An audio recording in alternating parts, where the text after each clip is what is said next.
I didn't listen to my grandfather. I married the woman I loved, the woman who once cherished me in the palm of her hand. After 12 years, said she was tired of me. She demanded a divorce from me. By then, my grandfather had long since passed away. The Chen family had also declined. A few days later, Liu Ruyan sent the divorce papers directly. The old lawyer who used to work for my grandfather looked it over and said there were no issues. I signed my name directly, ending this failed marriage. After I finished signing, the old lawyer said that before my grandfather passed away, he had left something for me abroad. I could only receive it once I was divorced. So, that very day, I flew abroad to retrieve it. The lid of the box slowly popped open a crack. Opening it, inside was a pocket watch that had stopped, and a yellowed piece of paper. I unfolded the paper. After seeing the words on it clearly, my expression turned serious. The old butler noticed something was wrong. "Young master, what is it?" I handed him the paper. The handwriting on the paper was too familiar. The old butler recognized it at a glance. It was definitely old Master Chen's handwriting. But after reading the contents of the paper, he muttered in disbelief. How could this be? This completely overturned the ideals of materialism he had held on to his entire life. I, on the other hand, calmed down. It must be real. Grandfather isn't the type to make this kind of joke. I gently picked up the old pocket watch to examine it. The intricate patterns on the watch's cover reflected a warm glow under the light. On the outside, it looked no different from an ordinary antique pocket watch. The yellowed paper read, Xiao Fan, this pocket watch is something your grandfather came across by chance. You just need to press the time-setting knob and you can return to the past. My gaze fell on the large group photo in the middle of the study. Grandfather in the photo looked very healthy. His black hair was neatly combed. His eyes were bright. Grandfather stood straight next to my 18-year-old self. His steady hand rested on my shoulder, as if he were holding up the whole world for me. I don't know where this pocket watch came from, nor do I know how grandfather verified whether this watch was real or fake. But right now, I could clearly feel the love my grandfather had for me. Even though grandfather had left this world, he was still worried about my future life, leaving me a chance to start over. But there's no such thing as a free lunch in this world. My tears blurred my vision. Grandfather, what price did you have to pay in the end? Grandfather had always been healthy. That year, he suddenly fell gravely ill for no reason. His condition was critical, and medicine was ineffective. The hospital kept sending critical condition notices. Liu Ruyan had invited from abroad the most prestigious and top-tier medical team, but they were also helpless against grandfather's illness. Occasionally, when he awoke briefly from his stupor, grandfather would say to me intermittently, Xiao Fan, don't be sad, this is all cause and effect. I didn't understand back then. I only knew to do my best to help grandfather get well. But in the end, the strong grandfather in my memory still had to endure the torment of illness on his sickbed and passed away in pain. The cause was probably related to this pocket watch. It turns out the greatest love in this world was something I had long possessed. My heart ached so much I couldn't breathe. Since my grandfather passed away for a long time, I was like an outsider, numbly attending the funeral. I couldn't even shed a single tear, nor did I feel a shred of grief. Towards my grandfather's permanent departure, I never had a sense of reality. Until now. That suppressed pain finally felt like a flood breaking through a dam, rushing in. It wasn't that I wasn't heartbroken. It was that I was too heartbroken. So heartbroken that I forgot how to express it. I looked at the pocket watch in my hand. I took a deep breath. Uncle Chu, I want to give it a try. Please go outside and keep watch. The old butler didn't ask much. He unconditionally carried out every task given to him by the Chen family. Nor did he have any intention of prying into the watch, this one that could turn back time. Living to his age, he had lived long enough. He also understood that some precious gifts are marked by fate. That pocket watch held the love, the deepest love of the old master for his grandson. Not just anyone could touch it. Yes. The old butler nodded gently. He slowly backed out of the study. As soon as the study door was completely shut, not long after, a blinding golden light suddenly shone from the crack of the door. That golden light was dazzling yet pure, carrying a magic that science couldn't explain. The old butler stood stunned in place. Tears rolled down his cheeks. Old master, young master. His voice was very soft, as if afraid of disturbing something, but it trembled into incoherence. The golden light gradually faded. The study fell silent once more. The old butler's hand hovered over the doorknob, not putting it down for a long time. For a moment, he didn't dare push the door open to see. But then he thought, if that pocket watch could really turn back time, then the young master must now have returned to the old master's side, right? Thinking of this, the old butler smiled happily. Living to this age, to finally have such a wonderful comfort, was already a great blessing.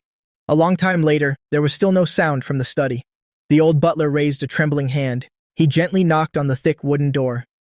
Young master, he called softly. His voice was a little hesitant. There was no answer from inside the room. The doorknob was gently pressed down. As the old butler pushed the door open, furniture in the study slowly came into view. Nothing had changed. Only on the carved armchair, the figure that had been sitting there was gone. The old butler stood in place. Tears streamed down uncontrollably again, but then he laughed. He slowly walked towards the desk. He found the pocket watch still lying quietly on the desk. It was just that the warm light radiating from the watch face was gone. Now it just looked like an ordinary old antique pocket watch. The old butler murmured softly, "Now only this old man is left." He picked up the pocket watch. He felt the residual warmth on the watch. He carefully placed the pocket watch back into the sandalwood box. When the safe door was locked, that sound was sealed away once more.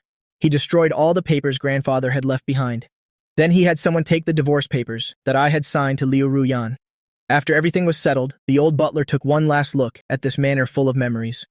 As the main door of the main building slowly closed, the era of the Chen family had completely ended.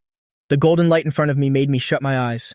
The next second, my whole body felt like it was flying, sinking into a soft cloud.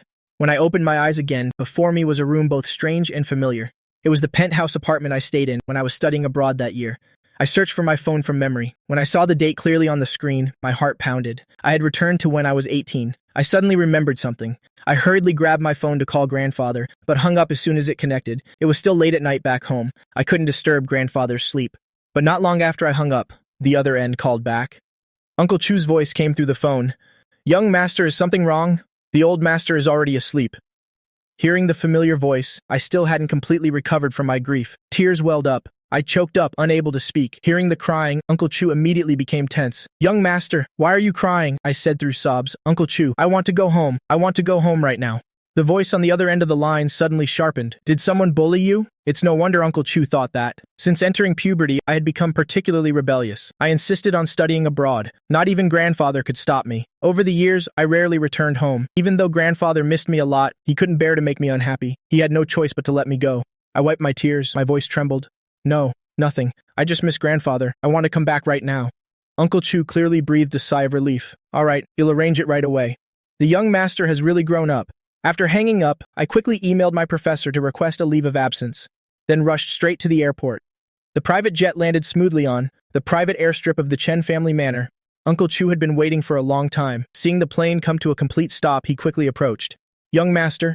I looked at the middle-aged man before me. His image overlapped and then separated from the image of the white-haired old man in my memory. A wave of warmth rose in my heart. "Uncle Chu, you've worked hard." This sudden, considerate remark left Uncle Chu slightly stunned. I had never said such words before. A smile appeared in the corners of his eyes. "You're too kind, young master," I asked hurriedly.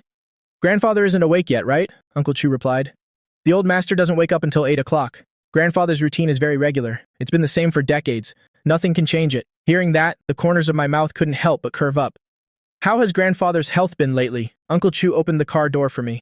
"Very good. He was just talking about you a few days ago, young master. Now that you're back, the old master will surely be very happy." The bridge of my nose tingled. In my past life, the time I spent with grandfather was too short. By the time I truly learned to cherish it, it was already too late. The car stopped. Uncle Chu opened the car door for me again. "Young master, what would you like for breakfast?" "I'm not in the mood to eat right now." "Anything is fine." Hearing such a casual remark, Uncle Chu didn't press the matter. He has been the butler of the Chen family for so many years. He knew grandfather's and my habits too well. "Young master, we just got fresh hairy crabs yesterday from Yangcheng Lake. Would you like some crab roast soup dumplings?" I was stunned when I heard that. When I was young, my favorite food was crab roast soup dumplings. "Yes, please. And make some ginger and vinegar dipping sauce, the kind with a little sugar in it." The wrinkles at the corners of Uncle Chu's eyes held a hint of indulgence. "Yes, young master, I'll go prepare it right away." Compared to the final image in my memory, the main building was now full of life. I don't believe in Buddha. At least I didn't in my past life. But in his later years, grandfather began to devoutly worship Buddha. The main building has its own Buddhist prayer room. Ever since I went to study abroad, the old master would often spend half the day in there. I was feeling very energetic right now, not sleepy at all. I gently pushed open the sandalwood door of the prayer room. The strong scent of incense washed over me. I took 3 sticks of incense. I lit them from the ever-burning lamp. Blue smoke curled upwards. In the center of the prayer room, a solid gold Buddha statue shimmered with a golden light. When the first rays of morning sun shone through the glass window, illuminating the compassionate, smiling face of the Buddha, it looked truly benevolent and merciful. After I finished praying, I respectfully placed the incense into the solid gold burner on the altar. The incense in the burner burned quietly. I suddenly remembered something from many years ago. Back then, grandfather specially invited an old master with white hair and a white beard. The two of them talked in the study for a long time. When they parted, the old master looked at me deeply with eyes that were untainted by the mortal world, and then said something profound. "Young Master Chen, to believe is to have, to not believe is to not have. But what's most important is to be sincere." Uncle Chu gently knocked on the prayer room door. Young master, the old master is awake. I came back to my senses and realized I had been in the prayer room for a long time. My gaze swept over the Buddha's face. I replied, okay, Uncle Chu. Before I even reached the dining room, I heard the resonant voice of my grandfather coming from inside. It's just me eating. Why make so much for breakfast? Grandfather was not a gentle person. In front of outsiders, he always exuded an air of authority, ruthless and decisive. No one was not afraid in his presence. But I only ever saw his kind and benevolent side. But today was different. The servants heard the old master scolding. Not only were they not afraid, but they were also pursing their lips to hold back laughter. Seeing this, grandfather became even angrier. He deliberately put on a stern face and said, I'm asking you a question. My footsteps paused at the dining room door. I suddenly became timid and a little afraid to go in. This was too much like a dream, a beautiful dream, as if bestowed by the gods. I could even hear my own heart pounding violently, afraid that with just a little carelessness, everything before me would suddenly disappear. I pinched the palm of my hand hard. The real pain made my eyes burn. The emotions that had just calmed down in the prayer room surged up once again. I quickly lowered my head. A tear fell to the floor. Uncle Chu entered the dining room a step ahead of me. Old master. Grandfather glared at Uncle Chu. Did you arrange this? I see you're becoming more and more wasteful. Uncle Chu smiled and nodded. You'll be happy today. Grandfather huffed. Me? Happy? If you can't finish it later, you'll eat it all for me. This master and servant pair, who had been together for decades, always spoke very casually. Uncle Chu chuckled and agreed. A smile lit up the corners of his eyes. Yes, sir. Grandfather had just picked up his chopsticks when he saw me walk in through the door. The chopsticks froze in midair. When he saw clearly who had arrived, the old master stood up. He closed the distance in 2 or 3 strides. Xiaofan, why did you come back so suddenly? You didn't even give your grandfather a heads up. Looking at grandfather before me, tall and straight, walking briskly, my eyes turned red. My lips moved, but no words came out. I just stared. Tears streamed down. Seeing this, grandfather was immediately flustered. What's wrong? Who bullied you? Tell grandfather. Grandfather will stand up for you. Grandfather. After a moment, I finally choked out a word, but I could only repeat this address. Grandfather's heart ached. Don't cry, don't cry. Grandfather is here. Were you wronged abroad? Tell grandfather. Grandfather will send someone to handle it right away. I gently shook my head. Seeing that, grandfather's heart tightened. He hadn't seen me cry like this in many years. His voice softened a few degrees. Good, Xiaofan. Tell grandfather what happened. Who bullied you? I cried even harder. My thin shoulders wouldn't stop trembling. I could barely breathe. Heartbroken, grandfather pulled me into his arms. His large hand gently patted my back. Suddenly, the old master's patting motion paused slightly. There was a faint, strong scent of incense on me. One would only have this scent after staying in the prayer room for a long time, but I had never believed in these things. Why would I suddenly enter the prayer room today? A flash of suspicion crossed grandfather's eyes, but his voice remained gentle. There, Xiaofan, don't cry anymore. Tell grandfather what's really going on. Seeing this, Uncle Chu stepped forward, but met grandfather's suddenly sharp gaze. The master and servant exchanged a look. Without a word being spoken, Uncle Chu understood grandfather's meaning. He nodded with a cold expression, then led the servants away quietly. In the vast dining room, only the two of us, grandfather and grandson, remained. Grandfather looked at my red, swollen eyes. His heart ached so much that he could only temporarily suppress all his suspicions. He picked up a Qinghua porcelain bowl and personally scooped a bowl of hot chicken congee. Xiaofan, eat something first. I nodded obediently, but after sitting down and having just a few bites, my eyelids couldn't help but droop. I tried to fight off the drowsiness. I had to lift my head occasionally to confirm that grandfather was still by my side. Grandfather put down his chopsticks. He looked at me fondly. Xiaofan is sleepy. I held my bowl and shook my head. I'm not sleepy. Grandfather noticed the insecurity in my eyes. He stood up and said, Come, grandfather will sleep with you for a while. I immediately put down my bowl and chopsticks. I followed behind grandfather, not leaving his side for a moment. Grandfather's voice was a bit hesitant. Grandfather immediately replied, Yes, grandfather is here. What does Xiaofan want to say? I didn't say anything more. The corners of my mouth curved up. I just smiled silently. Is grandfather busy today? Grandfather said without hesitation. No matter how busy, it's not as important as my Xiaofan. Go to sleep. Grandfather will watch over you. Due to the time difference between home and abroad, I quickly fell into a deep sleep. Grandfather gently tucked in the corner of my blanket. He turned off the table lamp and tiptoed out of the room. Uncle Chu was waiting outside with his arms crossed. Seeing him approach, he bowed respectfully. Old master, grandfather's expression was as calm as still water. Without a word, he strode straight ahead. Uncle Chu followed closely behind. The two of them entered the study one after the other. Uncle Chu placed a stack of documents on the Huang Huali wood desk. I've investigated everything. All the bodyguards said that the young master has been acting normally during this period. His schedule has also been checked. There's nothing unusual. Grandfather opened the documents. Under the light, his face no longer had the kind expression he wore when facing me. Instead, it revealed a sharpness only seen at the negotiation table. The old master sneered. The file was slammed shut. Nothing unusual.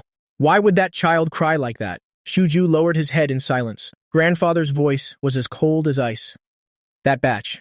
Replace all the bodyguards with new ones. Have a Xing investigate this matter. I want to know who wronged Xiaofan.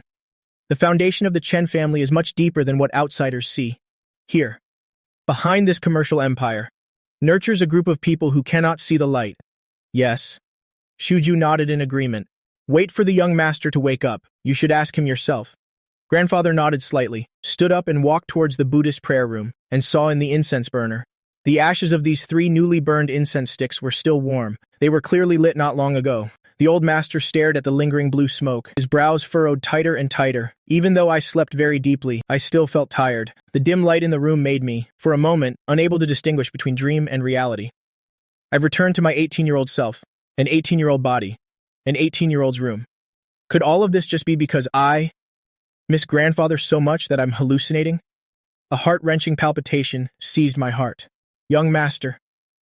The cleaning staff in the hallway were startled when I suddenly rushed out. They hurriedly greeted me. Right now, I was in no mood to respond to them. There was only one thought in my mind. I had to confirm with my own eyes whether grandfather was still there. Just as I was about to push the door open, the study door suddenly opened from the inside. A few elders in suits and leather shoes walked out from the other side. They all paused when they saw me.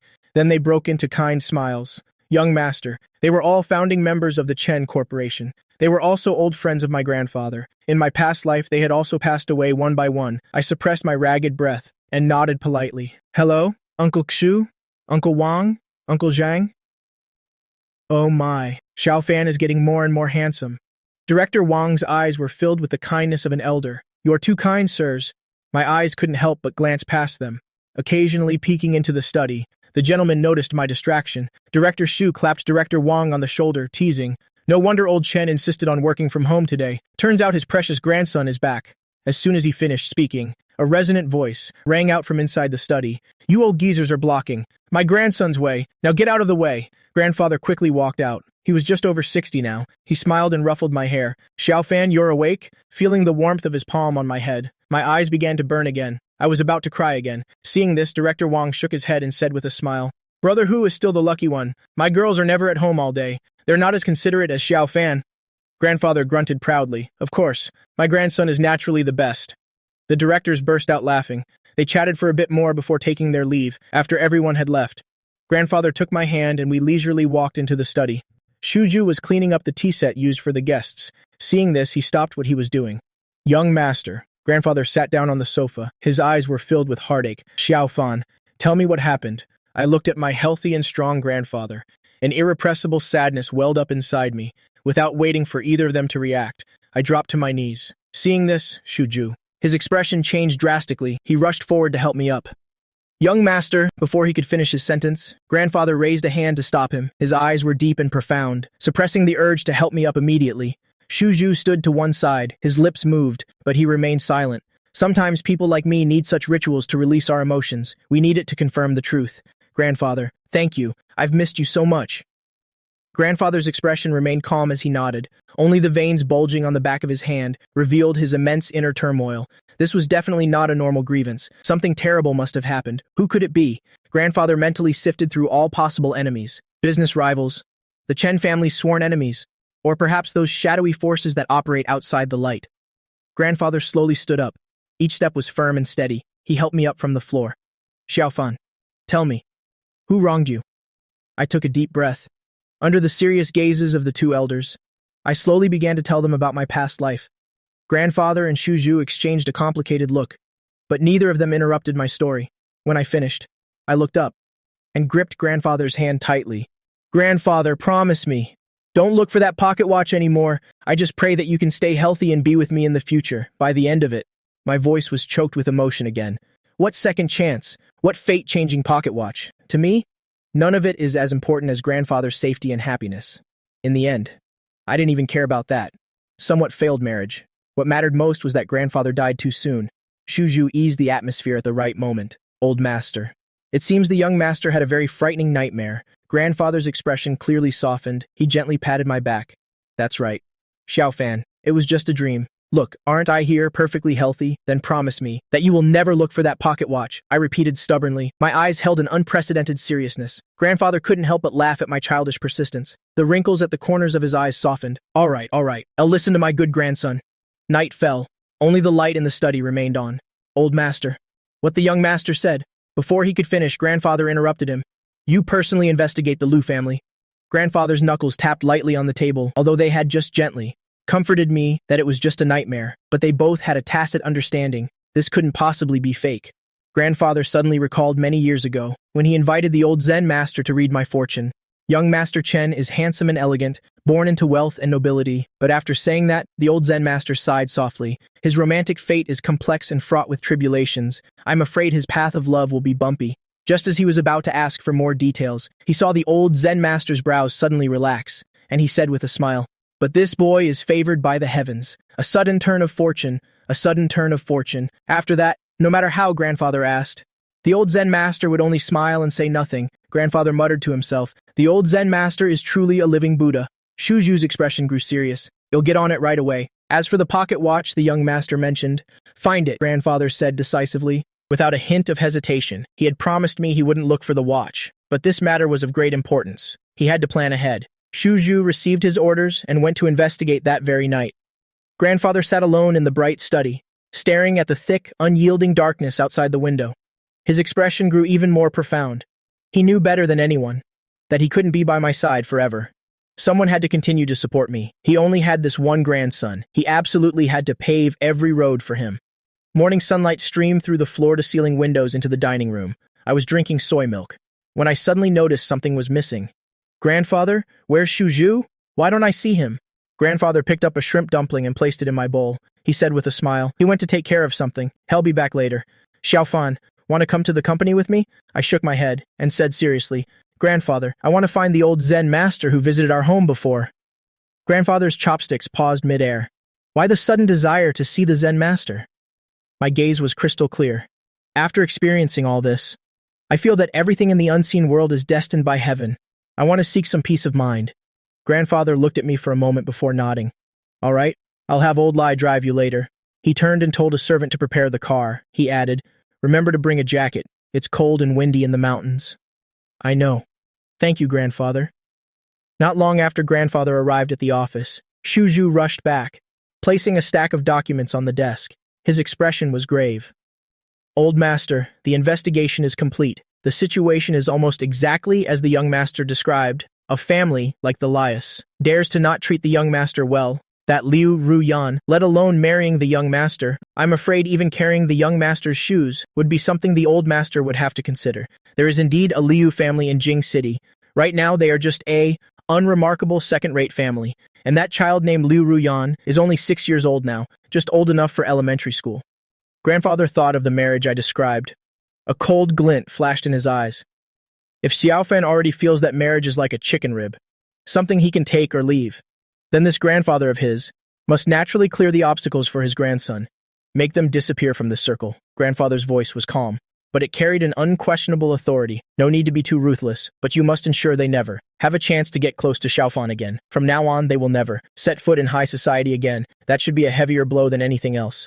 Shuju understood and nodded. I've already arranged for people to monitor them. Also regarding that pocket watch, in a remote mountainous area near the Alps, an ancient legend mentioned a divine artifact that could reverse time. To find out so much in such a short time was enough to show how powerful the Chen family's information network was. A glint flashed in Grandfather's eyes. He quickly calmed down again. Tell a Xing to take people and continue the investigation. Find it, no matter the cost.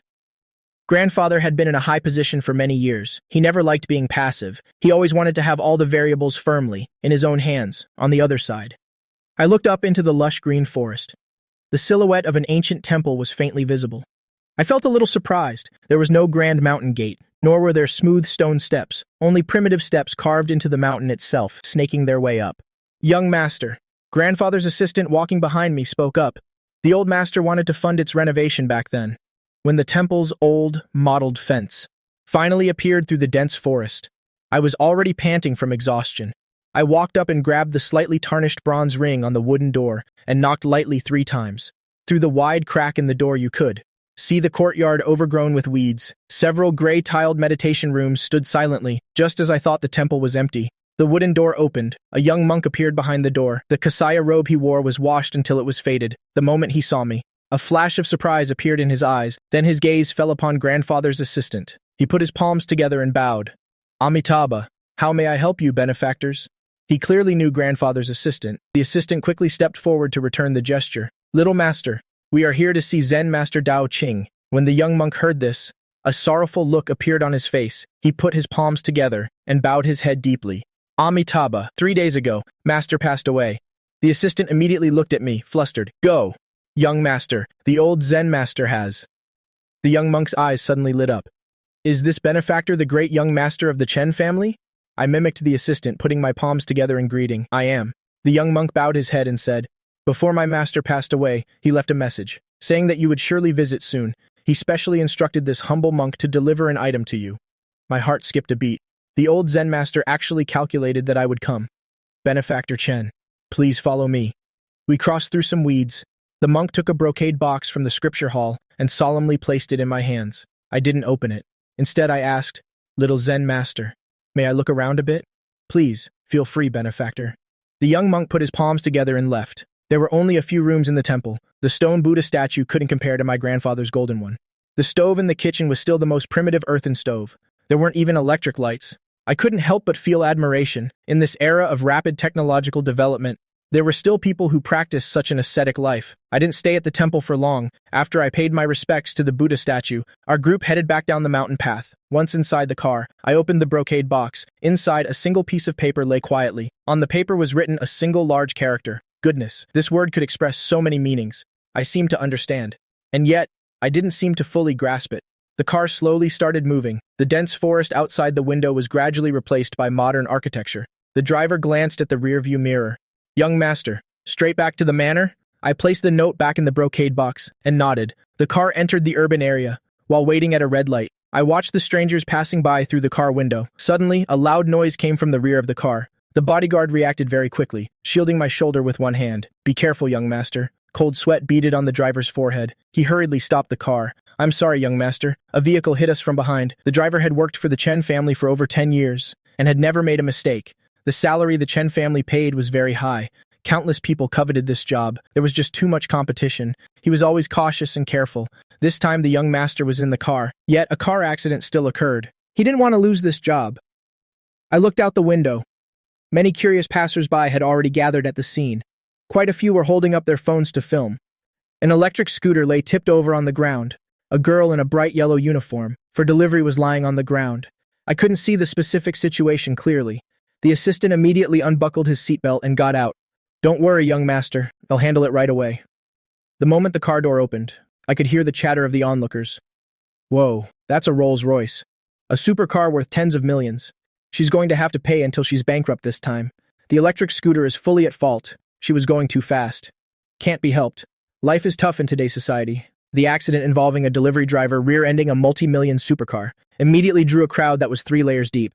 But the girl in the helmet and mask didn't move at all after falling. Someone whispered, could she have passed out? Why isn't she moving at all? After the driver and assistant got out of the car, they were busy contacting the traffic police, the insurance company, and an ambulance. Although the crowd of onlookers pointed fingers, no one dared to step forward to check on the girl. The bodyguard asked for instructions in a low voice. Young master, should we call for the backup car? Let's go back to the manor first. I looked at the figure lying on the ground. The harsh sunlight shone directly on her. No one was willing to go up and shield her from the sun. Her figure was thin and frail, looking so pitiful. The back door of the Rolls-Royce opened again. The bodyguard swiftly opened a black umbrella to block the sun, while using his hand to cover the top edge of the car door. The moment I stepped out of the car, the surroundings immediately fell silent. The assistant called out hurriedly, Young master, why did you get out of the car? After a brief moment of silence, the surroundings erupted into even more excited chatter. Oh my God, he's so handsome. Is he some big celebrity? Quick, take a picture, take a picture. Many phone lenses were pointed at me. I paid them no mind. These photos and videos would never be leaked. Move her to a shady spot first. Young master, responsibility hasn't been determined yet.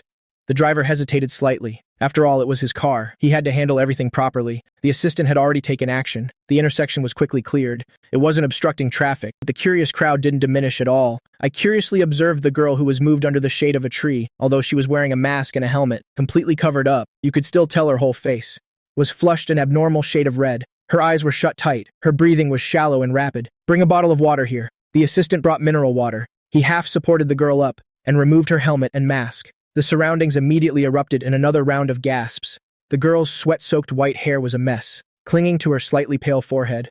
Her cheeks were flushed with a sickly red. The girl swallowed a few sips of mineral water, coughed lightly a few times, and slowly opened her eyes. Her jet-black pupils were completely lifeless. After Bai Ningbing opened her eyes, she saw a handsome face right in front of her. Looking into his eyes, they were crystal clear and clean. Inside, there was only pure pity. There was no disgust, nor was there desire. For a moment, Bai Ningbing thought she had gone to heaven. She could finally be free, until the sharp headache from her high fever pulled her back into her body. I saw the fleeting relief in the girl's eyes. Then, those beautiful eyes returned to the stillness of stagnant water. Bai Ningbing recalled the accident that had just happened. She struggled to her feet. The baggy delivery uniform hung loosely on her thin frame. Bai Ningbing first spoke to the person helping her up, thanking the assistant. Then she looked at me. Her voice was a little hoarse. "Sorry, I crashed into your car just now." Standing straight, the girl looked even more fragile. Like a slender bamboo branch, so resilient yet so delicate, could be broken by the wind at any moment. Her brows were furrowed with weariness. Her face had an unnatural, sickly pallor. Her lips were pale, completely colorless. I nodded slightly. "Yeah." Bai Ningbing's gaze swept over the electric bike that had been set upright. Then it swept over the shiny luxury car parked by the roadside. Her eyes only lingered on the car's body for a moment, before she calmly looked away. Her voice was very soft, devoid of any expression. "I will compensate you. I don't have that much money right now. Can I pay in installments?" At the beginning of the month, she had just paid her younger sister's hospital fees. She only had 200 left for living expenses. That was her living expenses for this month. If this boy in front of her didn't agree to the solution, she had no way to pay the compensation immediately. Whispers came from the surrounding crowd. A kind-hearted uncle couldn't help but chime in. "This is a Rolls-Royce. Even a small repair would cost at least a few $100,000. Why don't you call your parents?" Bai Ningbing acted as if she didn't hear. From the pocket of her worn-out delivery uniform, she took out a phone with a cracked screen. She raised her head and looked straight at me, the phone in her bony butt. Calloused hand looked a bit jarring. The girl looked about 18 or 19. Aside from her exceedingly beautiful face, her entire being exuded poverty. Because she worked year-round, her hands still had dark scars from winter chilblains. She wore worn-out sneakers and carried an old phone with a cracked screen. I felt a pang of pity. I didn't immediately answer about the compensation. "You look very pale. Do you want to go to the hospital for a checkup first?" Bai Ningbing just felt a severe headache. The image of the boy in front of her became blurry. She struggled to keep her body steady, shaking her head in refusal. "No need. A trip to the hospital was too much of a luxury for her. It's just a fever. You'll go home and take 2 fever reducers. You'll be fine after some sleep." I nodded and signaled to my assistant. The assistant immediately stepped forward to exchange contact information with the girl and noted down her name and address. Seeing the address, the assistant's eyes also showed a trace of sympathy. I murmured this name. The corner of my mouth lifted slightly. "Bai Ningbing. You won't run away, will you?" After hearing her name, the girl raised those calm eyes. "I won't. The principles I've always lived by are to not do pointless things, but the stunningly beautiful face before me was enough to make me break my own rules and show some tolerance. Consider it a price to pay for this rare beauty. I know all too well the benefits beauty can bring, but this beautiful girl had no intention of using her face." I looked at her. "But even if you run, I can still find you." Bai Ningbing looked at my smiling face, showing none of the panic one should have when facing a creditor. She nodded. The assistant stayed behind to wait for the traffic police. I left. The crowd, seeing there was nothing more to watch, began to disperse. Bai Ningbing carefully checked her electric bike, confirming there was no problem. It could still run normally. She opened the delivery box. The meal box inside was still intact, but the delivery time was long overdue. The platform had already sent a negative customer review. Luckily, there was a platform subsidy, so not too much money would be deducted. Bai Ningbing took out the cold meal, went to a stone step by the roadside and sat down, and started eating. News of that minor accident eventually reached my grandfather's ears, but luckily, I was unharmed. So that driver wasn't fired. He continued to work for the Chen family. As for that delivery girl, Uncle Chu had already investigated her background thoroughly. She was just a poor, unfortunate child. Grandfather had no intention of making things difficult for her. He felt my way of handling it was very appropriate. After my grandfather and I had dinner together, I took out the piece of paper left by the old Zen master and showed it to my grandfather. That word goodness made me think all afternoon. Perhaps the old Zen master meant for me to do more good deeds. I rested my chin on one hand and unconsciously rubbed the teacup with the other. But besides money, it seems I have nothing else to show for myself. Grandfather made a suggestion. Little fan, you can start with the company's charity foundation first. Okay. My eyes lit up. My hesitation vanished instantly. Then I'll go to work with you tomorrow. Grandfather and Uncle Chu looked at each other, and then burst out laughing at the same time. Early in the morning, in the chairman's office on the top floor of the Chen Corporation, there was a new, exquisite little walnut desk, just for me. Looking at this toy-like little desk, I felt both annoyed and amused. Grandfather and Uncle Chu still treated me like a child to be coddled. Uncle Chu gently placed a thick file in front of me. His smile was full of affection. Young master, these are all the documents for the charity foundation, but I played along and sat down. Thank you, Grandfather and Uncle Chu. Grandfather sat beside me, seeing me sit down, and flipped through the documents with interest. The smile in his eyes deepened a little more. Grandfather originally thought I wouldn't be able to look at them, for long before getting bored. After all, I was playful, and had lacked perseverance since I was a child. But when Uncle Chu had refilled the teapot for the 4th time, I was still engrossed in the documents. Even Grandfather couldn't help but raise an eyebrow. I suddenly looked up. My fingertip pointed to a set of figures. Grandfather, this part doesn't seem right. Grandfather put down the pen he was signing with, and put on a serious expression. He deliberately feigned a stern face. What insight does C.O. Chen have?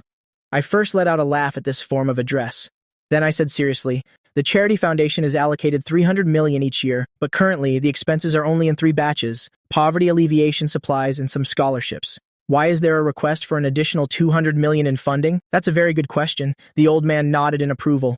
But even if I had just casually asked an extremely simple question, the old man would still have praised me with a wide grin. But Grandfather sighed and explained the reason in great detail.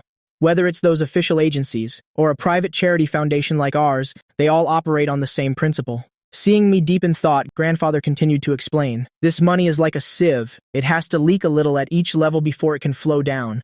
We give the management level a generous enough salary, so they have something to gain. Only then will they work. If you tighten the reins too much, Grandfather paused meaningfully, what eventually reaches the hands of those who really need it might be less than half of what it is now. The seemingly larger expenditure is actually to ensure the funds operate effectively. I asked, confused. Then why not just replace the person in charge of the foundation?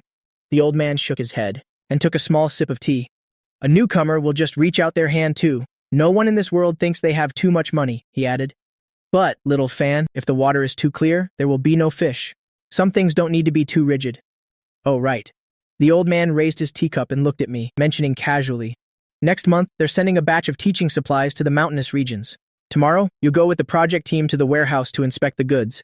He glanced at Uncle Chu. Old Chu, you arrange it. Just say he's a new intern. Uncle Chu understood and smiled. The old master wanted the young master to experience office life for himself, to see the supplies that are reported level by level, and how many of them actually match the reported list. Some parasites are getting greedier. It's time to wrap them on the knuckles. I understand. I was indeed very curious myself.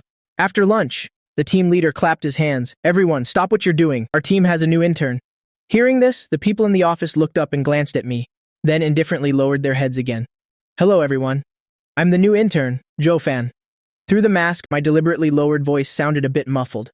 There were fewer than 20 people in the office. The applause was sparse, completely lacking enthusiasm. I wore a pair of large, black-rimmed glasses which almost completely hid my distinctively beautiful eyes. Overall, I just looked like a very ordinary intern. The team leader casually pointed to a corner. You can sit there for now. His professional tone carried a clear sense of distance. He didn't know the background of this intern who had been parachuted in. He only knew that HR had assigned him to their team. The director had also requested that he participate in this supplies inspection. Normally, such an important task would never fall to an intern. Because of this, he had even specifically gone to the director to inquire. A new company regulation was just issued. We must give newcomers more opportunities to train. Our department must take the lead and set an example. After saying this, the director went back to his documents. Clearly, he didn't want to say more, so the team leader didn't ask any further. Anyway, even if he really had connections, it didn't matter. He had ways to deal with it. He's just an intern fresh out of college. If he doesn't keep his mouth shut, a warning. If that doesn't work, just advise him to resign, and it's over. He would never have guessed in his wildest dreams that the noble young master of the Chen Corporation would condescend to conduct an undercover inspection. To my left sat a man of about 30. He wore a wedding ring on his ring finger. On his desk was a family photo. The man in the photo was holding a cute baby, and next to him was a woman with a gentle demeanor. Sensing my gaze, Wang Hao looked at the photo frame and introduced himself friendly. Hello, my name is Wang Hao. This is my wife and child, I asked casually. How old is the baby? The corners of Wang Hao's eyes crinkled with a smile. His finger gently caressed the glass of the frame. Just turned 2. I nodded. Very cute. Thanks. Wang Hao replied politely, then quickly buried his head in his documents again. The only sound left in the office was the tapping of keyboards. I glanced around and noticed quite a few workstations had photo frames. Not long after, the team leader returned with a list for this trip to the warehouse to inspect the mountain donations. It will be Wang Hao, Lin He, Dong Ping, and Zhou Fun. After hearing the list, quite a few people in the office looked up at the unfamiliar face, which was me. For a moment, the atmosphere became a little quiet, but no one said anything more. When I followed them out, I paid special attention. Of the 4 people called, 3 of them had photos of their families with young children at their desks. And what was more interesting was that most of the people in the office were middle-aged men and women in their 30s and 40s, people who had elders to support and children to raise, the age where they most needed a stable income. To call it a coincidence would be a bit of a stretch. The team leader arranged for a vehicle, a small van to take everyone to the warehouse. I had absolutely no awareness that as an intern, I should be the last to get in the van. As soon as the van door opened, I went straight in and found a seat by the window. The smile on the team leader's face froze for a moment, but it quickly returned to normal. He got into the van as if nothing had happened and sat in the seat next to me. I frowned and silently scooted towards the window. I don't like people being too close to me. Not long after the van started, the team leader suddenly called out cordially, "Little Joe, you just graduated, right?" I nodded, uncomprehending. He lowered his voice. "Here's the thing. When we get to the warehouse later, just treat it like a field trip. No matter what you see, don't make a fuss. I'll give you an outstanding internship certificate later." After saying that, he gave me a meaningful wink. This offer was indeed very tempting for a normal intern. An outstanding internship certificate from the Chen Corporation was a golden ticket for future job applications. I didn't answer right away. My gaze first swept over the other 5 people in the van. They all had normal expressions. Clearly, they were used to this. Really? Thank you, team leader. I smiled. The team leader also smiled with satisfaction. When we arrived, the person in charge came out to greet us. He greeted the team leader familiarly. Team leader Lee. Long time no see. The manager's gaze lingered on the stranger, me, for a moment. His brows furrowed imperceptibly. He pulled the team leader aside. The 2 of them whispered to each other.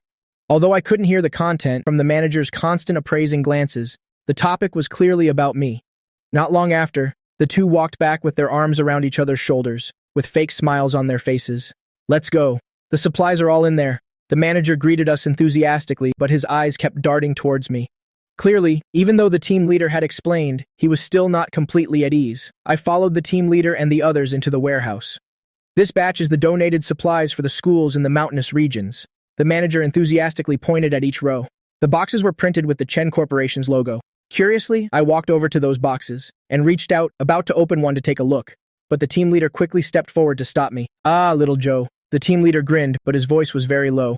"These things have already been inventoried. Let's not mess with them." I blinked and pulled my hand back. I noticed the team leader and the manager exchanging a look. The other colleagues all spread out to inspect supplies in other places and started taking photos for the record. Everyone started getting busy with their own work. The team leader and the manager had run off to some corner with no intention of hiding at all. I simply turned back around, took out my phone, and took several pictures of the inside of the boxes, planning to have Uncle Chu investigate thoroughly when he arrived later.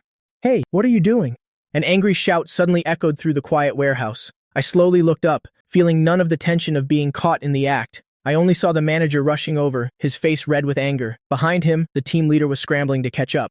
The manager strode up to me in a few quick steps. He slammed the lid of the carton in my hands shut and said with a pale face, "Who gave you the right to take pictures here?" His voice was so loud it echoed throughout the warehouse.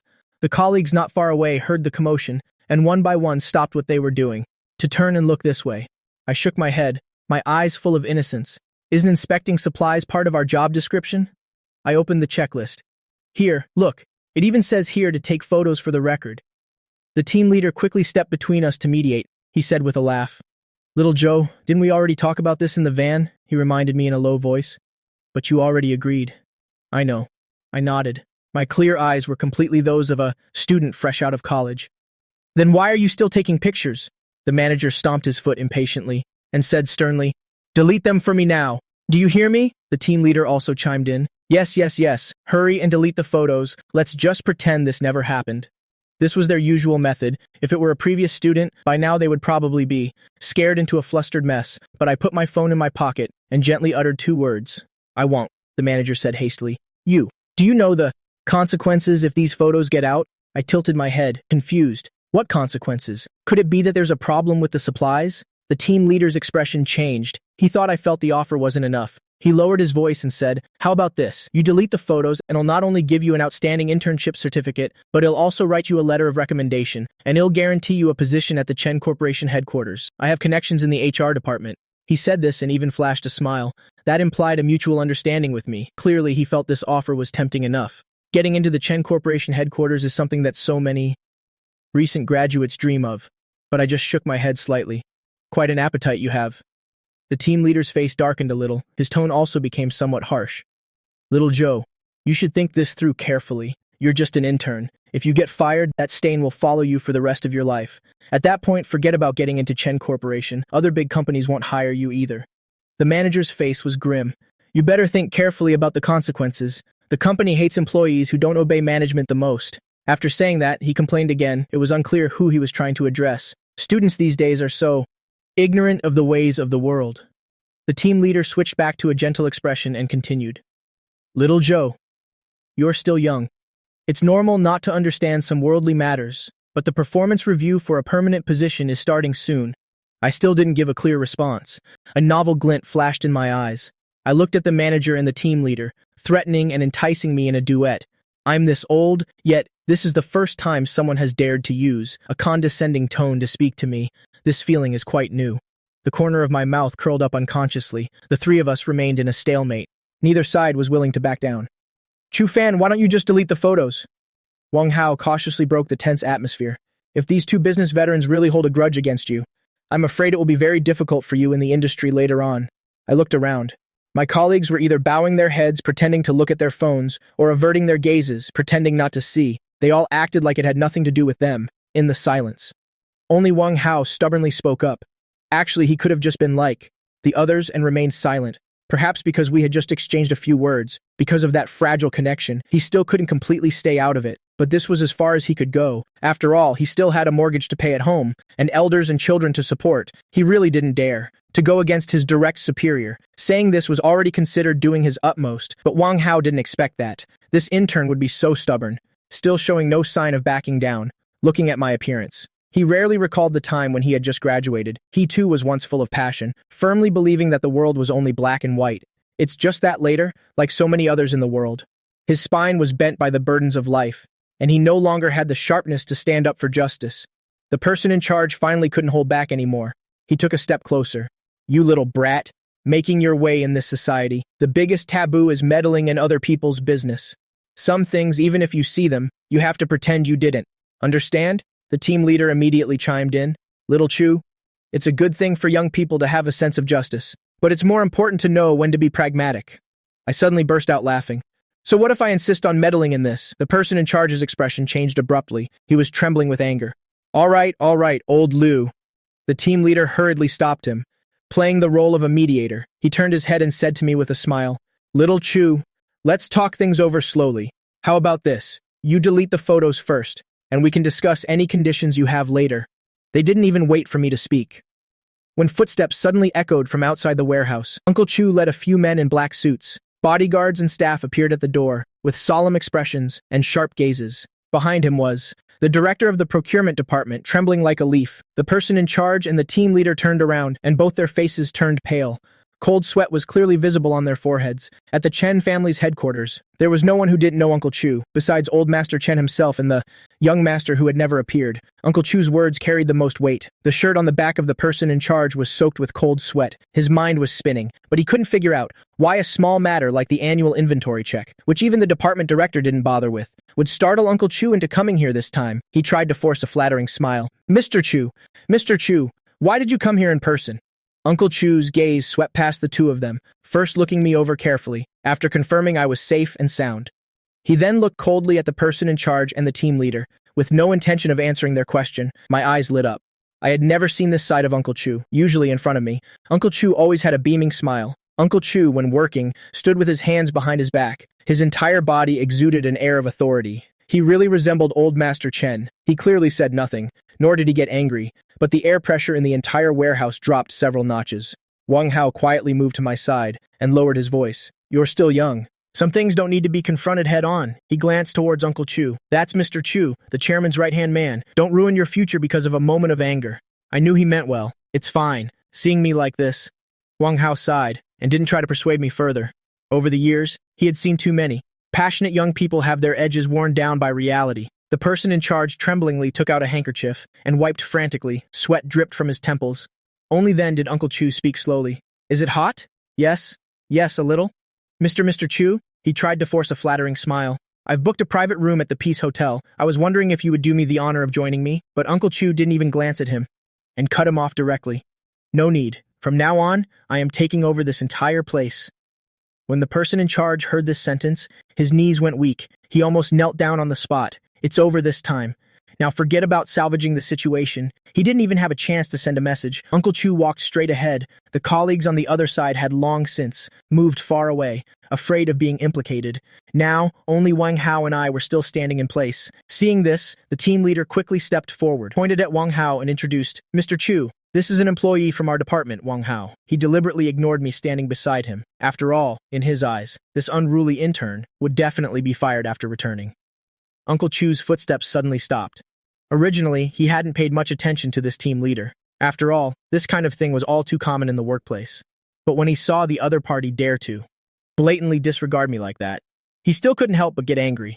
Whether in the eyes of old Master Chen or Uncle Chu, I should always be the one surrounded by everyone. Even if this person didn't know my identity, this blatant discrimination was enough to anger him. Favoritism is just that unreasonable. Just because of this one sentence, Uncle Chu began to harbor ill feelings towards him. What about that other young man? Uncle Chu's voice rang out again. The smile on the team leader's face froze. Him? He's just an intern who started today. Unimportant. Uncle Chu's gaze swept over him lightly. The team leader was silenced by this look, and a thought suddenly flashed through his mind. Wait a minute. They both have the surname Chu. Could they be related somehow? Wang Hao gave a smile and greeted him. Mr. Chu, hello, sir. Uncle Chu nodded slightly in response. His expression immediately softened, and he bowed slightly to me. Young master, are you having fun? Everyone's expression froze. Only the sound of sharp intakes of breath could be heard. Young master. Why call him young master? Could it be the young master they were thinking of? The great young master of the Chen family? Holy crap. It can't be. Weren't they saying that this person always goes out with a full entourage of servants? Wang Hao mechanically turned his head. Now he finally understood why I faced the harassment with an expression like I was watching a play. It turned out he was just here to experience life. The corners of my lips under the mask curved up, and I gently called out, Uncle Chu? Uncle Chu nodded slightly. Would the young master like to go back first? Before leaving, I specifically pointed to the area in the back. Uncle Chu, the problem over there is probably not small. Rest assured, young master. Uncle Chu's expression was serious. I will handle it properly. As soon as he finished speaking, I suddenly turned to Wang Hao and said a word of thanks to him. After Uncle Chu took over, the verification results were quickly obtained. The batch of donated supplies claimed to be worth 100 million yuan was actually worth less than 70 million yuan. The project manager and the team leader were fired and blacklisted in the industry and were also held accountable by the Chen family's legal department, known as the ever-victorious general. The other participants, depending on the severity of the issue, were dealt with one by one through dismissal, demotion, or fines. The managers who were lucky enough not to be investigated were now all on tenterhooks, afraid that the project they were in charge of would become the next target for inspection. I also didn't expect that in order for me to hide my identity and work as an intern, the new rule specially set by my grandfather to give newcomers more opportunities to train would cause the Chen Group in the future to develop even further than in my previous life. The Chen Group had become the ideal place that countless talented individuals dreamed of. Although the Chen Group also had its dark side in the workplace, compared to other companies, they could at least see the hope of fair promotion. It wasn't even 6 p.m. A servant gently reminded me, Young master, Miss Chu has arrived. Chu Yu sat on the sofa in the living room, gazing intently at the spiral staircase, her eyes filled with an unwavering tenderness. This year, Chu Yu was only 21 years old, the most romantic age for a young woman. She wore just a simple white dress, but it couldn't hide her graceful figure. Her hair looked like it had been carefully styled, the long purple hair accentuating her fair skin. She stood up, smiled, and slowly led me outside. Little fan, lately, what's been keeping the company so busy? Going to the company as an intern for a bit. I recounted the incident simply, After hearing it, the smile in Chu Yu's eyes deepened. It seems our little fan has gained quite a lot. I have gained a lot. At least I've begun to understand that this world isn't as beautiful as it seems on the surface. When a person doesn't have to struggle for a livelihood and doesn't have to bear family burdens, they often imagine society to be too idealistic. Such a person might squander money for their beliefs and arbitrarily stick to their principles. But once they have responsibilities to bear on their shoulders, people can't help but start weighing the pros and cons. Faced with such reality, many people don't want to be unkind, but they simply don't have the capital to be kind. Being able to choose to only look out for oneself in this world is already a rare fortune. Little fan is really amazing, Chu Yu praised gently. At the entrance of Yunkui restaurant, the manager was already waiting respectfully at the door. Young Master Chen, Miss Chu, your private room is ready. When are you planning to go abroad? Chu Yu asked while pulling out a chair for me. You'll wait a little longer, I said after sitting down. I want to stay with my grandfather for a few more days. Chu Yu nodded and casually poured me a cup of warm jasmine tea. I'll see you off then. Okay. I took a sip of tea. My eyes lit up. I pointed at the menu and said, I want to try this new drunken shrimp dish today. Chu Yu smiled and nodded at the manager standing nearby, then skillfully ordered a few more dishes I usually like to eat.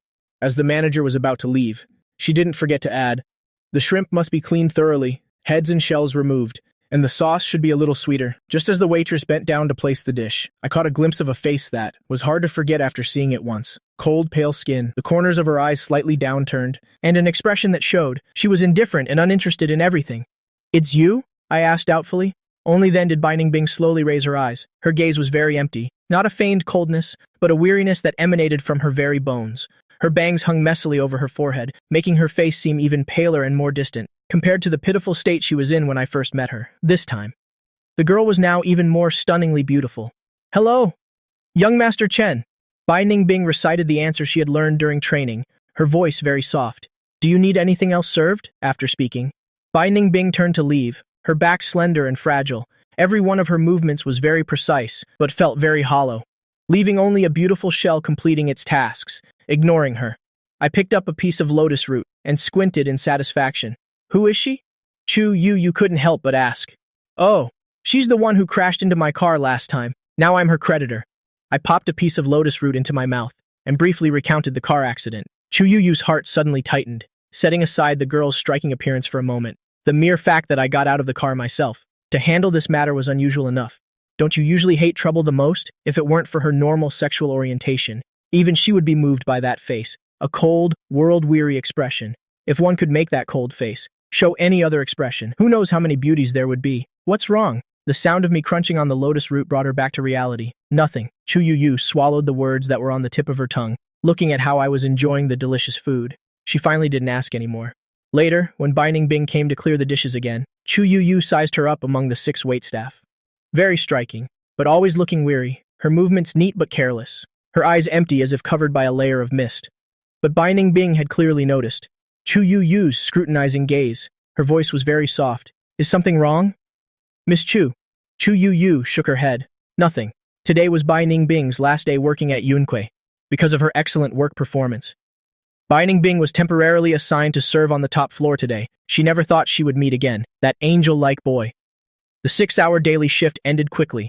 Bai Ningbing took off her uniform and put on her own clothes. The assistant manager took her employee card and gave her a stack of cash. Bai Ningbing, would you consider working in the basement?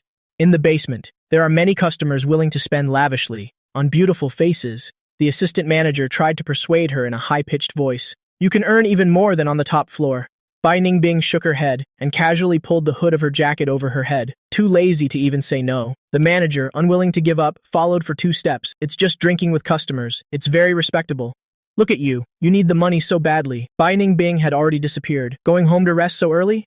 Chu Yu started the car, and from the corner of her eye saw me leaning lazily against the seat, taking care of my health. Sleeping early and waking up early is good for your health. I couldn't tell Chu Yu that this was my biological clock from my past life when I was over 40. All right then, let's go home. Chu Yu didn't feel disappointed, seeing they were about to drive out of the tree-lined road. A car that had lost control suddenly rushed from behind. Chu Yu noticed something was wrong through the rear-view mirror, but was blinded by the glare of the other car's headlights. In the moment, her vision blurred. She instinctively turned the wheel to the right to keep the passenger seat as far away from the point of impact as possible.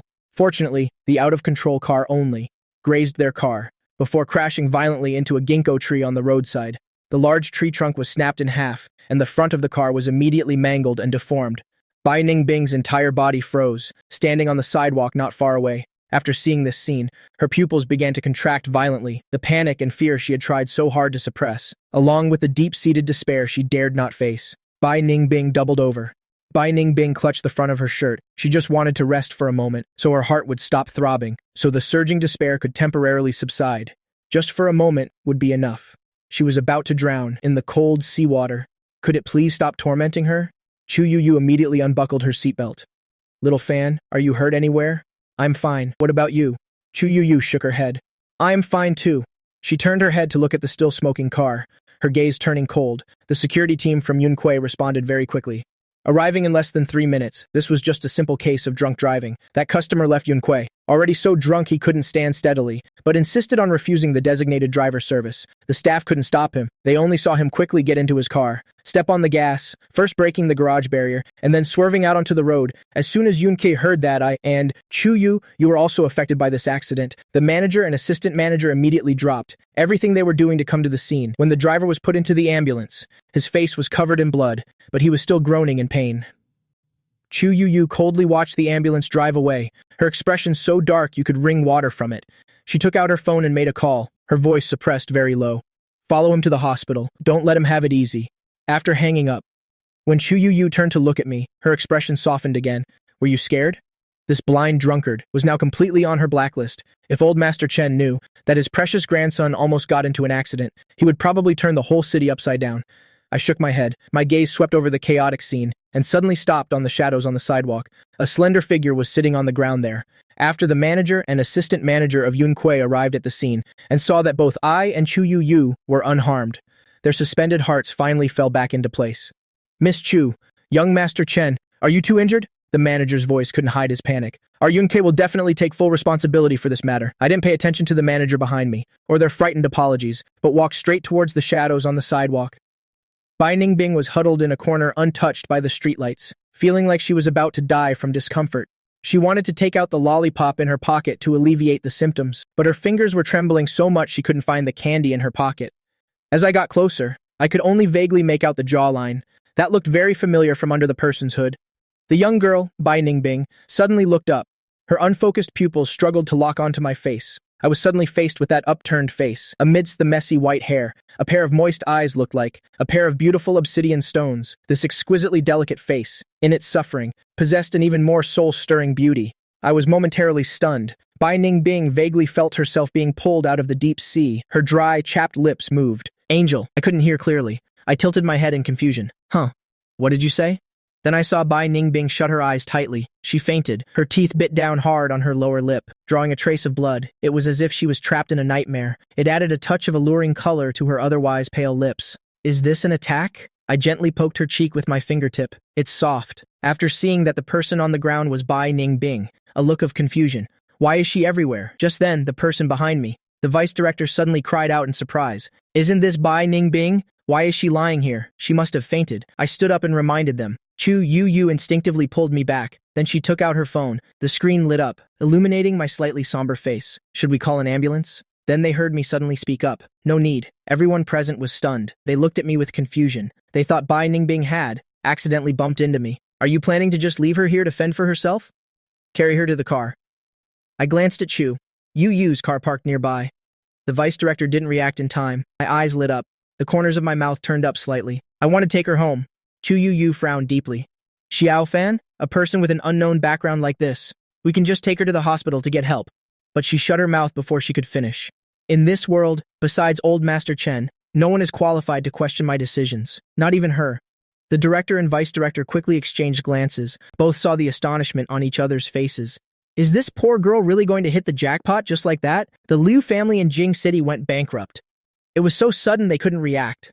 Overnight, they went from being wealthy to being dirt poor. Now, the family of 3 could only huddle together in an old apartment complex in the suburbs. But what Mother Liu, who was used to a life of luxury, found most unbearable was the terrible soundproofing of the house. They had no privacy at all. She looked at Father Liu with a dark expression.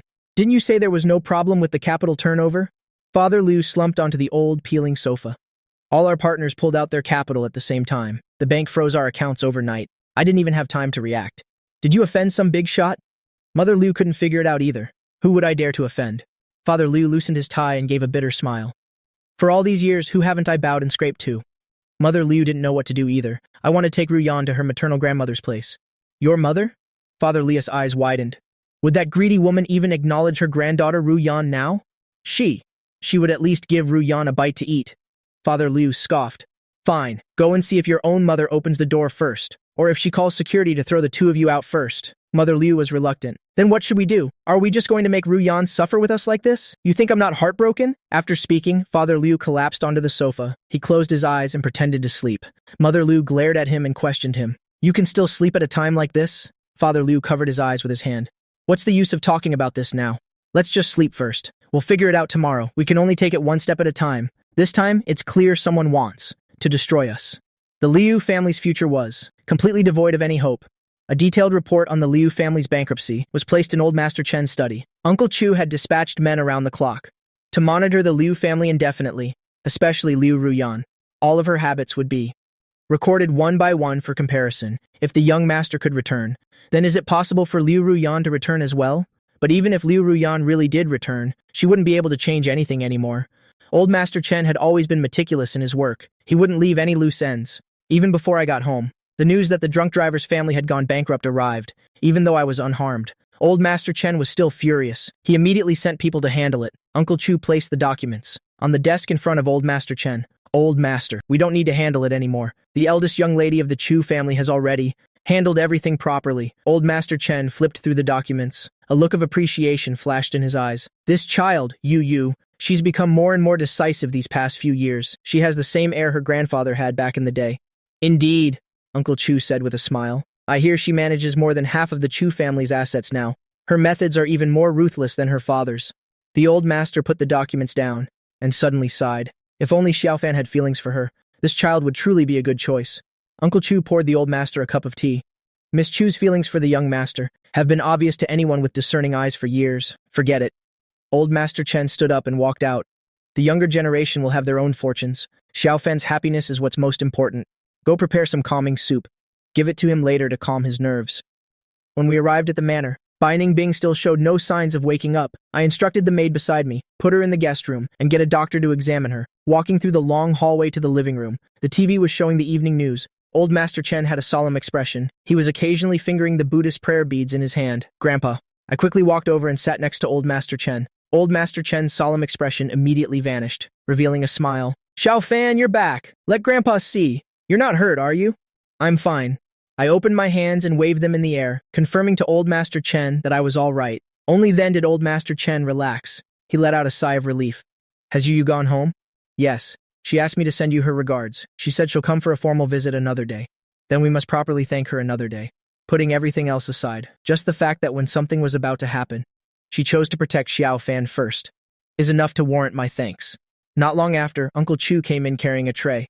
Young master, this is the calming soup the kitchen just prepared. Old Master Chen waited for me to finish drinking, before speaking up. Xiaofan, why did you bring a guest home today? Grandpa, do you remember the girl who ran into my car last time? My eyes sparkled. I ran into her again today at Yunquay. Old Master Chen set aside the prayer beads in his hand. He leaned forward slightly, as if listening intently. I always liked telling him about such trivial matters. He shared a story. Old Master Chen loved moments like this. On the way back, I was almost in a car accident. I continued. Then I picked her up on the side of the road. Old Master Chen still didn't interrupt. His gaze just became a little gentler. I still haven't gotten to the main point. She's really beautiful. I was rarely this excited, with bright, dark eyes. Like a beautiful wolf pup. Old Master Chen chuckled softly.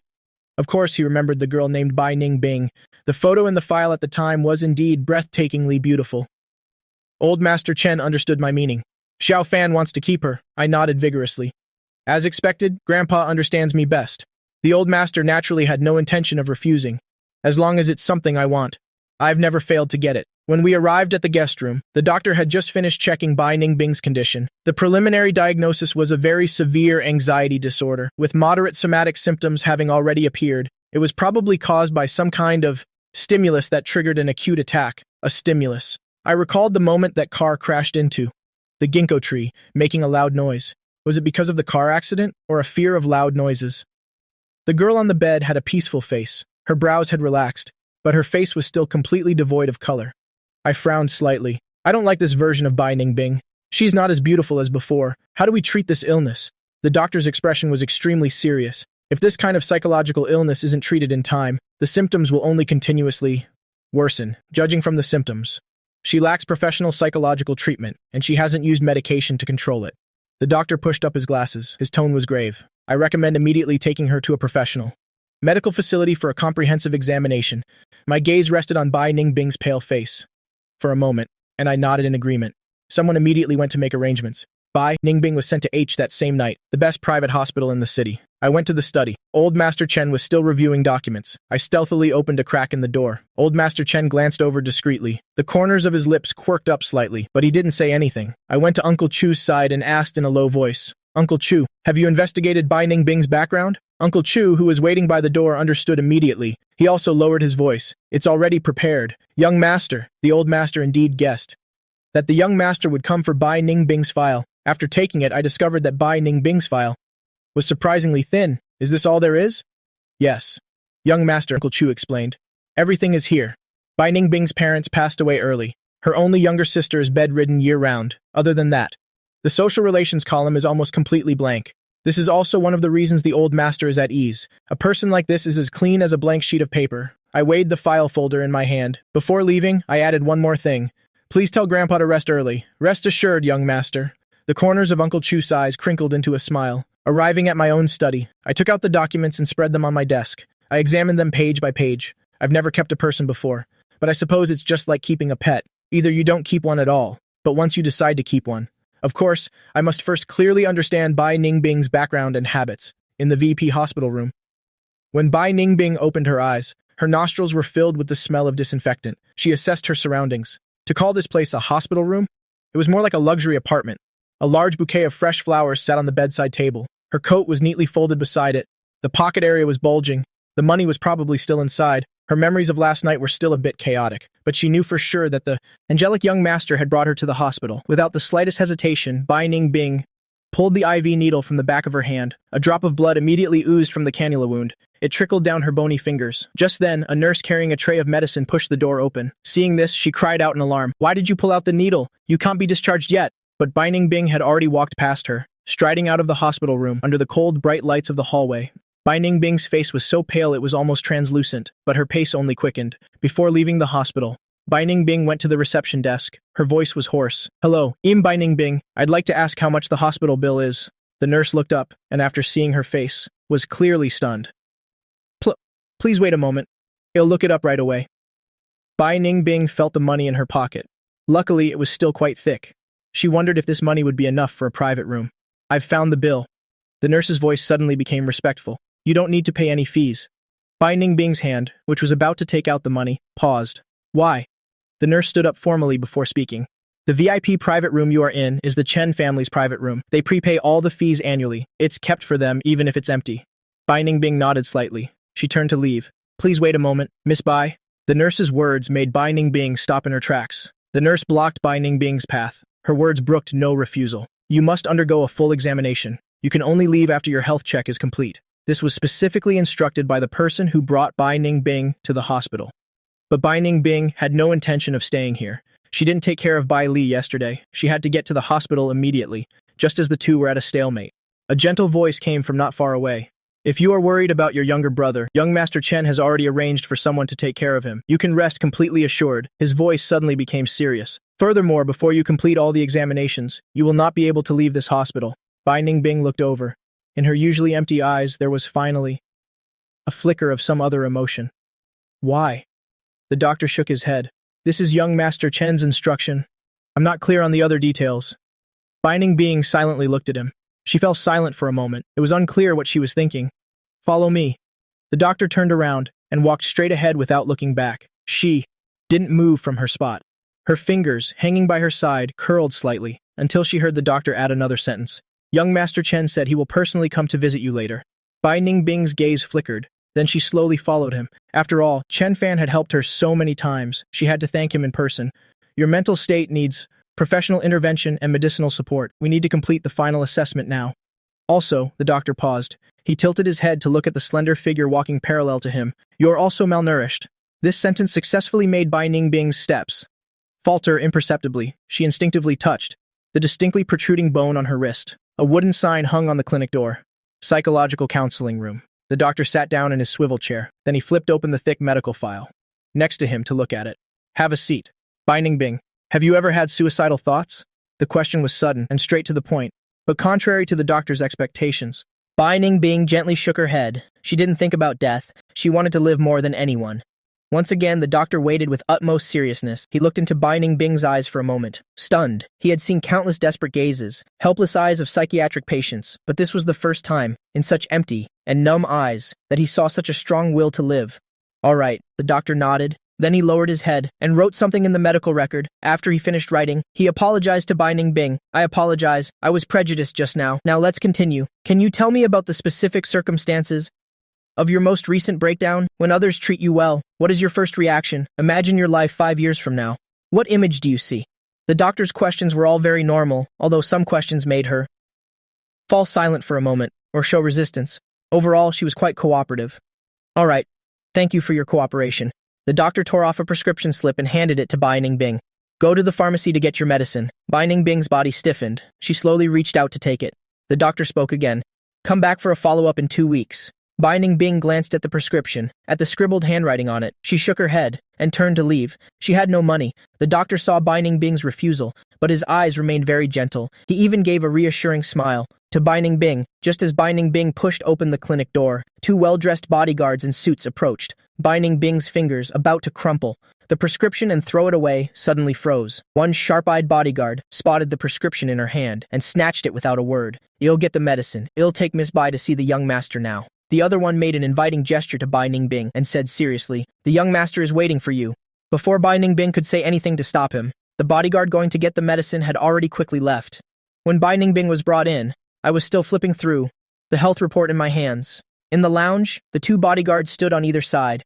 They gently reminded me, young master, Bai Ningbing has arrived. Bai Ningbing stood in the shadows, just a step away from the sunlight. There was a faint trace at the corner of her eye. The red color gave her a bit more vitality, her long, slender figure wearing a black coat that was slightly worn, still exuded a cool, high-end look. Come sit here. I put down the health check report and waved her over. Thank you. Bai Ningbing knew that such simple words were not enough to express her gratitude.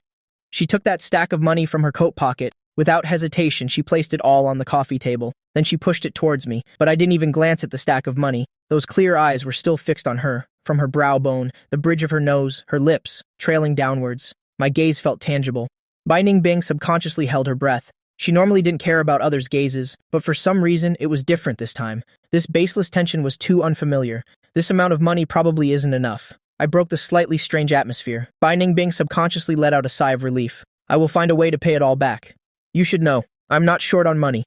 I let out a soft chuckle. The years spent struggling at the bottom of society. Bai Ningbing knows very well that in this world, there is no such thing as kindness without a reason. If they don't want money, then what do they want? Bai Ningbing raised her head. She looked into my eyes, a bit dazed, but she saw in those eyes. There wasn't a single evil thought, just a pure liking and goodwill, just like the first time we met, like an angel. But reason kept telling her to refuse. If she didn't have enough money, she could pay it back slowly. This was more in line with the survival rules she had followed for so many years, but her body felt as if it were nailed to the sofa, unable to move even an inch. I saw that Bai Ningbing wasn't reacting, so I got up from the sofa and walked towards her. Very quickly, a hand gently landed on top of Bai Ningbing's head. The warm, soft palm ruffled her hair. It feels pretty good, I said softly, as if evaluating a well-behaved little animal. I felt Bai Ningbing suddenly hold her breath. After a moment, I used a little more force and patted her head. Breathe. Why are you holding it? Bai Ningbing was in a daze. By the time she came to her senses, she realized she had followed me and was already sitting in the car seat. Now, she couldn't leave even if she wanted to. Where are we going? Bai Ningbing finally spoke. Her voice was a little hoarse. Hearing that, I tilted my head. A hint of a smile flashed in my eyes. You finally decided to speak. I thought I patted you silly. You'll know in a bit. Not long after. The car slowly stopped in front of a hospital. Go on. I'll only give you half an hour. A lump formed in Bai Ningbing's throat. For a moment, she was at a loss for words. A bodyguard led her into the hospital.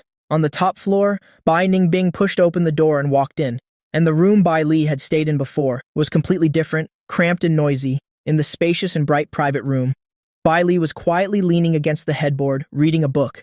He was clean, even. The perennial annoyance in his brow had faded a lot. He was clearly being well taken care of. As soon as Bai Li saw it was her, his face immediately twisted into a sneer. Bai Ningbing, so you're still alive. Bai Ningbing's steps didn't falter. She walked straight to the chair by the hospital bed and sat down. Sorry, I had something to do yesterday, so I couldn't visit you. Who cares? Bai Li suddenly slammed his fist on the side of the bed. I'm asking you, what's with this hospital room and nurse? He stared intently at Bai Ningbing's face. You didn't go and sell a kidney, did you? I didn't. Bai Ningbing stepped forward and reached out her hand to lift the blanket and check his legs, but it was swatted away. Bai Ningbing silently retracted her hand and said calmly, I just met a good person. A good person? Bai Li looked as if he had heard a joke. He threw off the blanket. There are no good people in this world. Bai Ningbing's gaze fell on Bai Li's shrunken and withered legs. Look at me. Do you think I'll be grateful to you for this? Bai Ningbing's gaze moved up and rested on Bai Li's twisted, resentful face. There was no emotion in her eyes, but this silence angered Bai Li more than any rebuttal could have. He grabbed the water cup from the bedside table and threw it at Bai Ningbing. Water splashed all over the floor. Say something. Why are you acting mute? Bai Ningbing placed the cup she had caught back in its original spot. I will never be grateful to you. Bai Li panted heavily. Unless you go and die. It wasn't until Bai Li was exhausted from cursing that Bai Ningbing finally spoke. I can only massage you for half an hour today. Get lost. Who wants your massage? Bai Li gripped the corner of the blanket tightly. I don't need your fake kindness.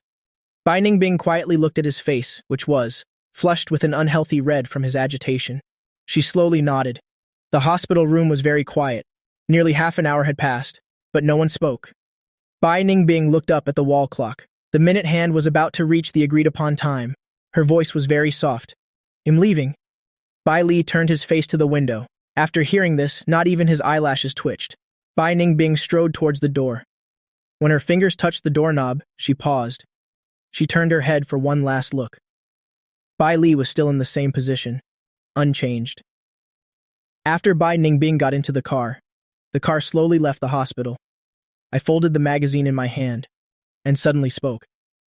If every meeting is this unpleasant, why do you insist on visiting him? Bai Ningbing was silent for a moment before replying softly. He is my younger brother, and also my only relative in this world. Her voice didn't sound very good. It seemed as if every word was forced from deep within her chest, carrying years of accumulated fatigue. I tilted my head to look at her. Bai Ningbing's messy hair fell softly over her eyebrows. Even when she was cold and emotionless, she always gave me a feeling of being broken. My heart softened unconsciously. She was really too much like a homeless stray dog. Clearly, she was covered in wounds herself, but she still stubbornly carried food in her mouth for her weaker companion. Even if she was disliked and pushed away in the end, she would just leave silently, and then curl up in a corner by herself, not even daring to whimper too loudly. Come here. My fingers gently tapped the empty space next to me. Bai Ningbing was pulled out of her own world by me again. She looked at me, a little dazed. Clearly, her poor social experience made her momentarily unable to understand my sudden request. But the bodyguard not far away glanced at her. If she didn't move over, someone would soon come to help. As soon as she was seated, my hand reached towards her again. Bai Ningbing's eyelids trembled almost imperceptibly, at an age when she couldn't defend herself. The scariest thing was a raised hand like this. Those hands always carried a ruthless force, and would then land stingingly on her face. But now, that hand only gently and slowly touched her face, like teasingly pinching a puppy. I clearly saw her previously pale earlobes turn a rosy red at a visible speed. Finally, they were so red they looked like they would bleed. The car slowly drove into the Chen family manor. Bai Ningbing looked at this place through the car window. A place she had only ever heard about in rumors. Every branch and blade of grass here constantly reminded her this was a world completely different from hers. What are you spacing out for? Come in. I had already walked to the steps and turned my head to look at Bai Ningbing. Not long after, a bodyguard came in carrying a large bag of medicine. Young master, this is Miss Bai's medicine. Why? Bai Ningbing's voice was full of confusion. She didn't understand why I would so unsparingly grant her warmth. I rested my chin on my hand. I want to raise you. There was a rare sincerity in Bai Ningbing's eyes, even bordering on reverence. Why do you want to raise me? I answered as if it were obvious. I want to raise you like a pet. Suddenly, the sound of a car engine was heard outside the door, followed by steady footsteps. Two figures walked in. Before Bai Ningbing could even react, she saw me, who had been lazing around, suddenly stand up from the sofa. Grandpa, Uncle Chu, you're both back. The moment old Master Chen heard my voice, his expression softened. Yes, we're back. Uncle Chu stood to the side, smiling and nodding. The three of them walked towards the living room. Old Master Chen asked as he walked, "Xiaofan, are you hungry? Have you eaten?" "Not yet. I wanted to wait for Grandpa to come back and eat together." I shook my head. As soon as Old Master Chen entered, he noticed Bai Ningbing sitting on the sofa, but he didn't pay much attention until he noticed an unwavering gaze and looked over. Bai Ningbing was staring at them without blinking. Her dark eyes were astonishingly bright. When their eyes met, Bai Ningbing showed no intention of looking away. Old Master Chen raised an eyebrow. It had been many years since anyone dared to look at him so directly. He finally came to a conclusion. This girl was either a newborn calf unafraid of a tiger, or there was something wrong with her head. In the spacious dining room, a maid placed a plate gently in front of Bai Ningbing. "This is a nutritious meal the young master specially instructed the kitchen to prepare. Because your stomach isn't very good." Yam and rib soup simmered until milky white. Steamed cod so tender you could squeeze water out of it, along with a bowl of soft, sticky pumpkin porridge. It was light and easy to digest. Bai Ningbing looked at the exquisitely arranged dishes before her. When she picked up her chopsticks, her hands were still shaking uncontrollably. It turned out that in this world, there was still someone who cared whether she liked something or not, whether she minded. In the study, Uncle Chu gently placed a brewed cup of tea in front of Old Master Chen.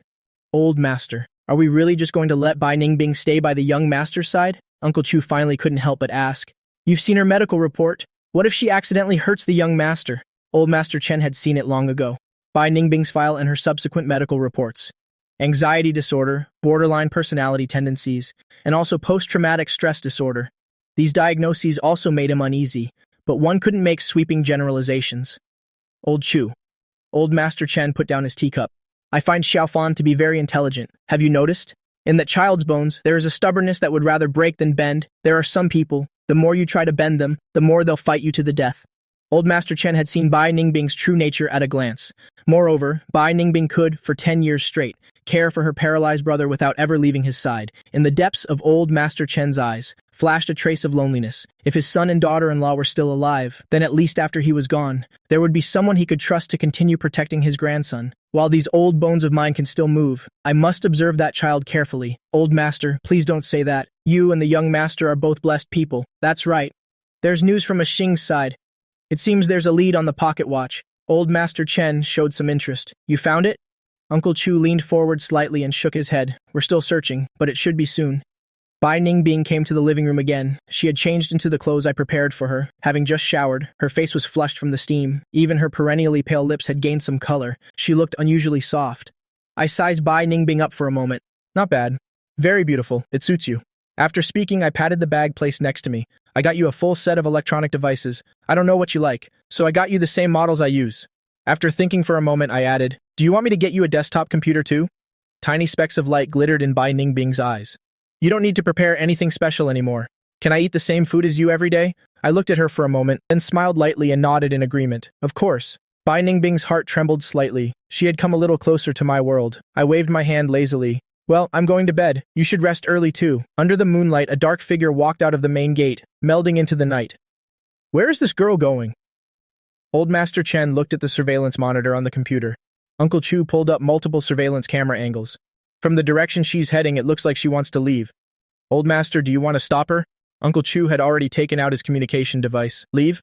Old Master Chen thought for a moment and waved his hand. Notify the men. Just let her go. Within the manor, the patrolling security team walked past Bai Ningbing, but they all tacitly pretended not to see her. Suddenly, Bai Ningbing, on the surveillance camera, stopped. She raised her head and looked precisely towards the side of the road, at the location of the hidden camera. She's discovered us. Old Master Chen was so surprised. He leaned forward slightly. Uncle Chu saw it clearly and sucked in a cold breath. He said in disbelief, someone without professional training shouldn't have such strong counter-surveillance awareness. Interesting. Old Master Chen looked towards Uncle Chu. You said she's never had professional training? Uncle Chu nodded in reply. We only found that she used to be a sparring partner, but a natural warrior's instinct. Old Master Chen interrupted him. She's a talent that can be nurtured, if that's really the case. Then Bai Ningbing's talent is too astonishing. This kind of innate intuition is something that ordinary people would find difficult to obtain even with countless training sessions? Xiaobai, why did you come here in the middle of the night? The receptionist squinted at the suddenly appearing Bai Ningbing. To get something. Bai Ningbing's voice was very calm. She walked straight towards the storage room. The receptionist stared at Bai Ningbing's receding back and spat on the floor. A cigarette ash fell onto the registration desk. Fool. What's there to pretend about, having been in this mixed-up place for so long? I hate seeing this kind of stubborn person the most. We're all sewer rats, only she acts all, high and mighty above it all. The underground boxing ring in Shanghai was hidden in the basement of a boxing gym in the city center. Under the dazzling stage lights, two blood-soaked underground boxers were fighting to the death in an iron cage. Bai Ningbing passed through the frenzied crowd. She had locked the jade bracelet her mother left her here, even during her most difficult times.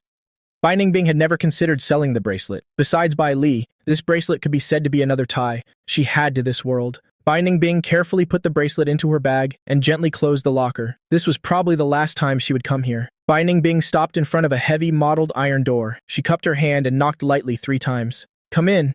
A deep, warm male voice came from inside the door. Bai Ningbing pushed the door open and walked in, then gently closed it. Long Ge looked up. The cigar held in his hand almost fell onto the table. "Bai Ningbing, why are you here? Didn't I tell you? Not to set foot in this place again after you grew up." Long Ge. Bai Ningbing's voice was very calm. "Thank you for these past few years. In the middle of the night, just to say this one sentence?" Long Ge's rough face was full of confusion. Bai Ningbing nodded and said, "I won't be coming back anymore." Long Ge's hand paused. Currently, everyone still remembered the first time they met Bai Ningbing. The 15-year-old girl stood before him. He didn't know where she had heard about his place. Back then, the authorities were cracking down. What decent job would dare to openly hire a minor? At the time, it was only because he felt sorry for her. He thought of bringing her back to sweep and clean. That was a rare act of kindness from him. Who would have thought that Bai Ningbing would secretly practice boxing and insist on getting in the ring? Getting in the ring made money fast, but he knew the rules of this underground ring better than anyone. Once you get in the ring, you either win or you die. Bai Ningbing was incredibly stubborn, with her small frame and her crude, self-taught boxing skills. Longji didn't dare let her get in the ring for even a second. In the end, he could only compromise and arrange for her to be a sparring partner for the female fighters. Although getting hit was unavoidable, at least she could keep her life. "Found a decent job?" Longji asked casually. He didn't expect Bai Ningbing to reply with a serious expression. "And being kept by someone now." Longji coughed until his face turned red. "Huh? What?" He looked up at Bai Ningbing's face, and a feeling suddenly welled up in his heart. As complex as that of an old father, the child he had watched grow up had ended up on this path after all. Promising. Long Ji could only grit his teeth in the end and force out these 2 words. He paused for a moment. Long Jie suddenly stood up and walked over to Bai Ningbing. He lowered his voice. "How about I introduce you to a master?" He looked Bai Ningbing up and down, this wooden-like demeanor of hers. "Looking at you, you don't seem much like someone who knows how to please others." Bai Ningbing, who was about to leave, stopped in her tracks. She looked over in confusion. "What master? This silly girl." Long Jie, both annoyed and regretful, opened his phone. "Since you're being kept, you have to learn some skills." With that, he tapped on Bai Ningbing's profile picture and sent a contact. "Don't wait until you're kicked out." Bai Ningbing's attention immediately focused on the 4 words "kicked out." "Very seriously, what do I need to learn? Stop with the nonsense." Longji patted her on the back. "Add them when you get back." "Thank you, I'm leaving." Hearing this, Bai Ningbing could only nod. She put her hat back on, turned around and left. "Kid," Longji suddenly called her back and said one thing. "Live well, okay." Bai Ningbing's steps didn't falter. She didn't look back. Today is the weekend. Old Master Chen didn't need to go to the company. When he woke up and came to the living room, Bai Ningbing was already sitting on the sofa, silent. Her gaze floated in midair, unfocused. Old Master Chen had no intention of talking to Bai Ningbing either. He acted as if there wasn't a second person in the living room. The sound of a newspaper page turning, it echoed particularly clearly in the quiet living room, but Bai Ningbing didn't even lift an eyelid. It was as if she couldn't perceive the outside world. Only when she breathed did her chest rise and fall faintly, beautiful but lifeless, until the very light sound of footsteps echoed from the stairs. A ripple finally appeared in Bai Ningbing's eyes. Her once soulless gaze gradually focused, falling upon me as I walked down the stairs. I rubbed my still sleepy eyes. "Good morning, Grandpa." Chen Laoye laughed heartily. He put down the newspaper in his hand and replied, "Good morning, Xiao Fan." As soon as I walked past Bai Ningbing, seeing her in that dazed state again, my hand very naturally ruffled the top of her head. "Good morning to you too, Bai Ningbing." Bai Ningbing's hair was ruffled into a few messy strands, but she didn't seem to mind at all. Her gaze was reluctant to move away in the slightest. Just when Chen Laoye thought that Bai Ningbing wouldn't respond, he heard her say, a gentle sentence carrying a hint of warmth. "Good morning, Laoye, young master. Breakfast is ready." Shuju appeared right on time. Bai Ningbing lowered her eyes to the plate in front of her. Her breakfast was identical to mine. This small request was fulfilled. Her anxious heart pounded in her chest. Bai Ningbing pursed her lips, but she still couldn't stop the corners of her lips from curving up slightly. She could only force her brain to calm down and not to overthink things. After breakfast, a servant quickly came to pass on a message. "Lao Ye, Miss Chu Yu has arrived. Show her in quickly." Chen Lao Yi waved his hand. Chu Yu walked in carrying several gift boxes in one hand. She was wearing a light purple dress. She didn't look overly formal, yet she exuded a hint of careful preparation. Chen Lao Yi's tone was gentle. Yu, you're here. Ning Bing looked at Chu Yu. She still remembered this face. That day at Yunque. This person sat across from me. Chen Lao Yi gestured. Yu, have a seat. Chu Yu sat down naturally, close to my side, at just the right distance. I originally intended to visit you last time, but my father suddenly had something for me to do. Today, I've specially brought your favorite Dahong Pao tea as an apology. It's nothing. Chen Lao Yi took a sip of tea. He looked up at Chu Yu and said, I still haven't thanked you for last time. Luckily, you protected Xiaofan in time. Chu Yu quickly waved her hand and said, Elder Chen, you're being too polite. Protecting Xiaofan is what I should do. As she spoke, she glanced in my direction. I was engrossed in my phone, paying little attention to them. Chen Lao Yi laughed heartily. His laughter boomed. A thank you is still necessary. Etiquette cannot be ignored.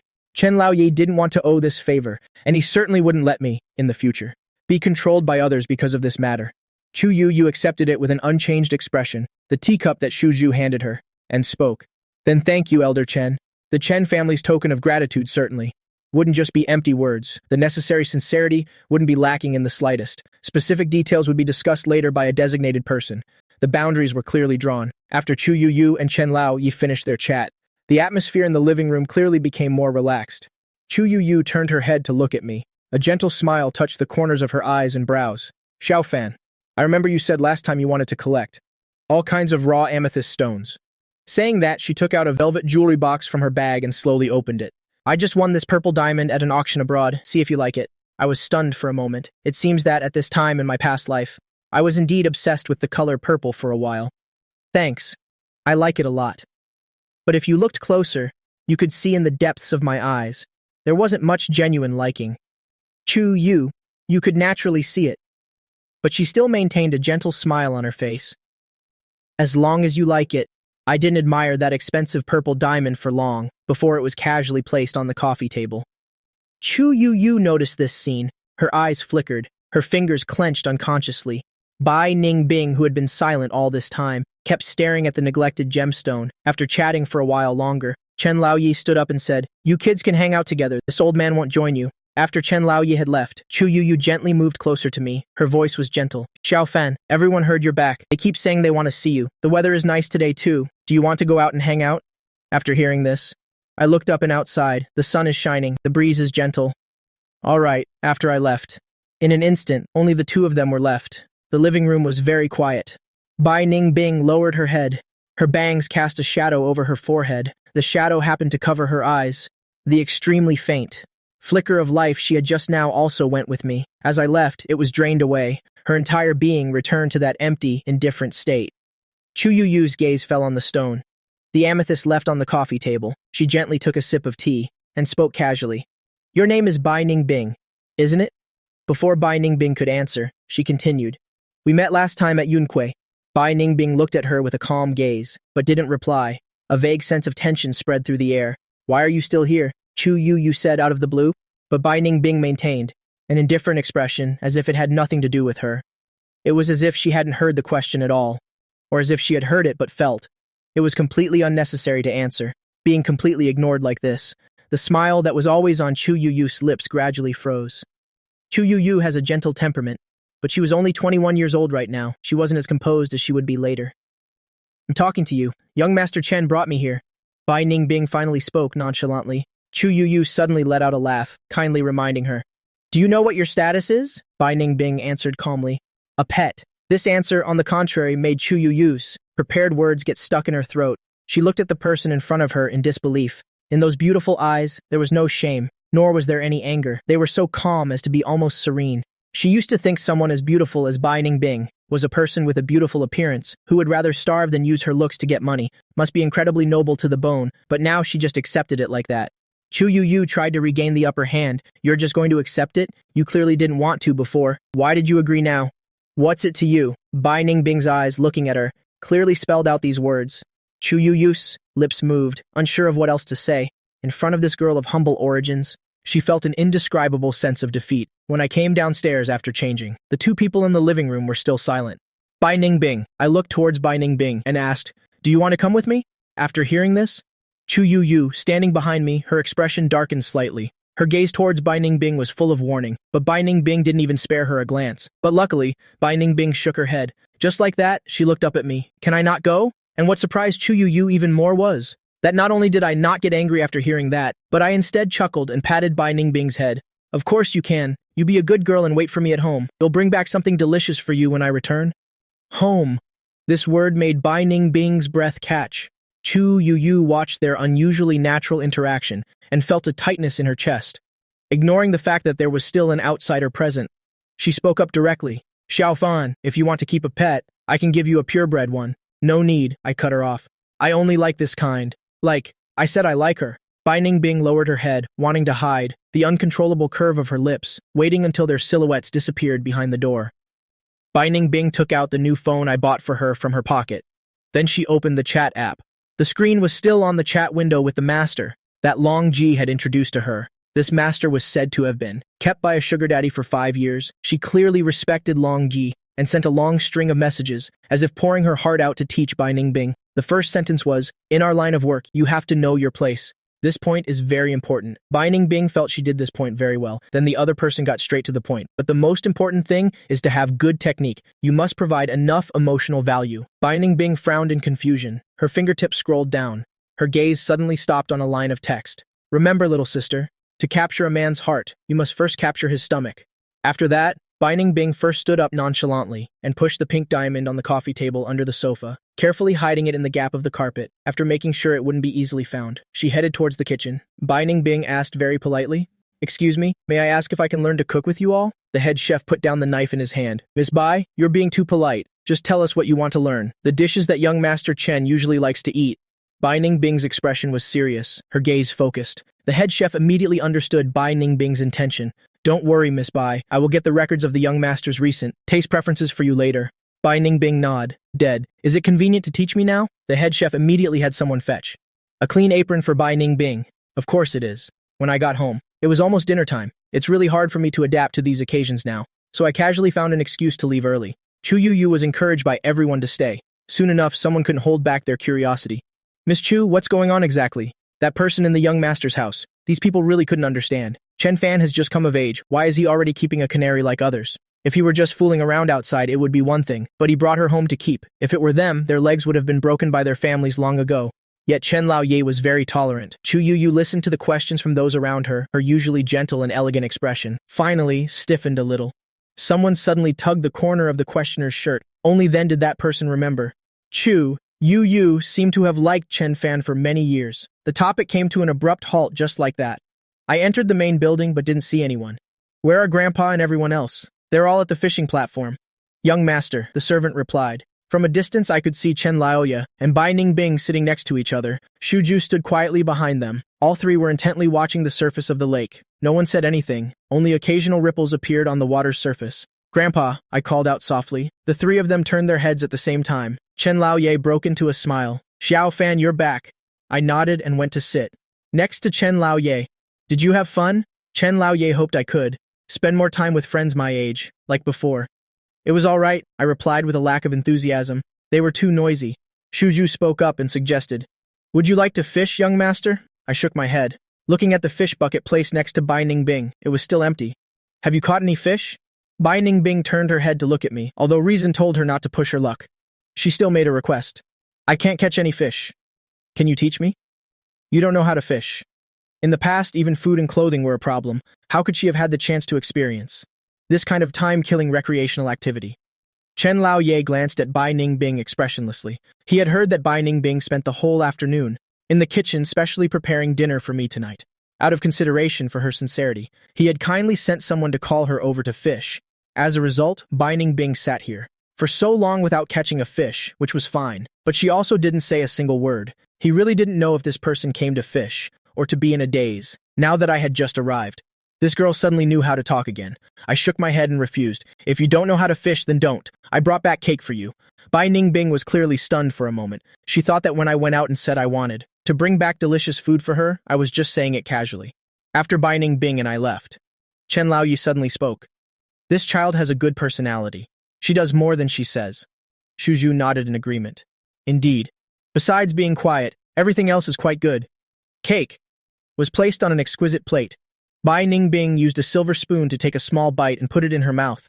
It was no longer the harsh sweetness of chemical sugar from cheap lollipops. It was no longer sticky on the tongue, but a gentle sweetness, with an aftertaste of caramel fragrance. I lazily leaned back on the sofa and frowned. My legs are so sore. I was just about to have someone call for a massage therapist. I know how to massage. Bai Ningbing's hoarse voice suddenly came from beside me. I turned my head. You know how to do this too? Bai Ningbing nodded gently. For so many years, she had to massage Bai Li almost every day. Her massage technique had even formed muscle memory. I leaned sideways on the sofa. Bai Ningbing froze on the spot. Her fingers hovered in midair. Her freshly washed palms began to feel damp again. And massaging Bai Li was a completely different feeling. At that time, she had no distracting thoughts. But now, just looking at it, made her feel a little clumsy. What's wrong? I looked away from my phone screen and looked at Bai Ningbing with confusion. Bai Ningbing slowly exhaled. It might hurt a little. The pressure was just right. Her palms pressed on the acupoints, not too heavy, not too light. Not bad technique. My voice already carried a hint of sleepiness. When Chen Laoyi returned, this was the scene he saw. Bai Ningbing's head was lowered. It was clearly her usual indifferent appearance, but her slightly slumped shoulders and gentle movements both revealed something that couldn't be hidden. It was tenderness. Chen Laoyi cleared his throat lightly. Xiao Fan, it's time for dinner. I replied to Grandpa. I had cake in the afternoon. I'm not hungry yet. After hearing that, Chen Laoyi first sized up Bai Ningbing with a scrutinizing gaze several times. Bai Ningbing had been busy in the kitchen for almost the entire afternoon to finish making dinner for the young master. But now I didn't even intend to look at it. He didn't even know that Bai Ningbing's rhythm of movement in her hands hadn't changed at all. It was as if the effort she had put in and time had nothing to do with her. A moment later, I yawned and reminded her, you should go eat too. After hearing that, Bai Ningbing obediently removed her hands from my leg. She remained in a kneeling position. This posture really looked too much like a big dog waiting for its master's caress. Thinking this, I reached my hand out towards her. My eyes held a hint of a smile. Seeing this, Bai Ningbing almost had a bit of a conditioned reflex to press her face against that hand. She unconsciously held her breath, waiting for that hand to rest on her face. I slowly stroked her face. Very good. Puppy. After hearing that, Bai Ningbing couldn't help but use her face to gently rub against my palm. This intimate action made the smile in my eyes deepen. I suddenly sat up straight and held Bai Ningbing's face in both hands. Bai Ningbing stared blankly as I got closer, until a light kiss landed on her forehead. Bai Ningbing, you're so cute. Bai Ningbing's hands hanging at her sides suddenly clenched. Her whole body began to tremble slightly. I lay back down again and picked up my phone, scrolling casually. Go on, eat a little more. When Bai Ningbing entered the dining room, Chen Laoyi had already finished his meal and left. She was the only one left in the empty dining room. The servants had served her the dishes, but a long time had passed. The blood throughout her body was still burning hot. The soft feeling of that kiss still lingered on her forehead. She couldn't calm down at all. She thought, maybe she was about to get sick again. There was a light knock on the room door. I said, come in. Seeing that the milk was brought by Bai Ningbing, I didn't pay much attention. Bai Ningbing's earlobes, with a speed visible to the naked eye, turned red. She recalled the words the master on the phone had taught her. She handed me the slightly warm glass of milk on the tray. Her voice was very soft, but in the quiet bedroom, it was still very clear. Master, your milk. I suddenly looked towards Bai Ningbing. My voice rose slightly in surprise. Who taught you that? Bai Ningbing's exquisite, beautiful face remained expressionless, and yet it was from her mouth that such a shameful form of address came. She gently placed the glass of milk on the table. Perhaps it was because of Chu Yu showing intimacy with me, or perhaps because deep in her bones lay such a desire. In short, at this moment, she had put the collar on herself. Bai Ningbing carried a hint of longing. She said bluntly, can you pat my head again?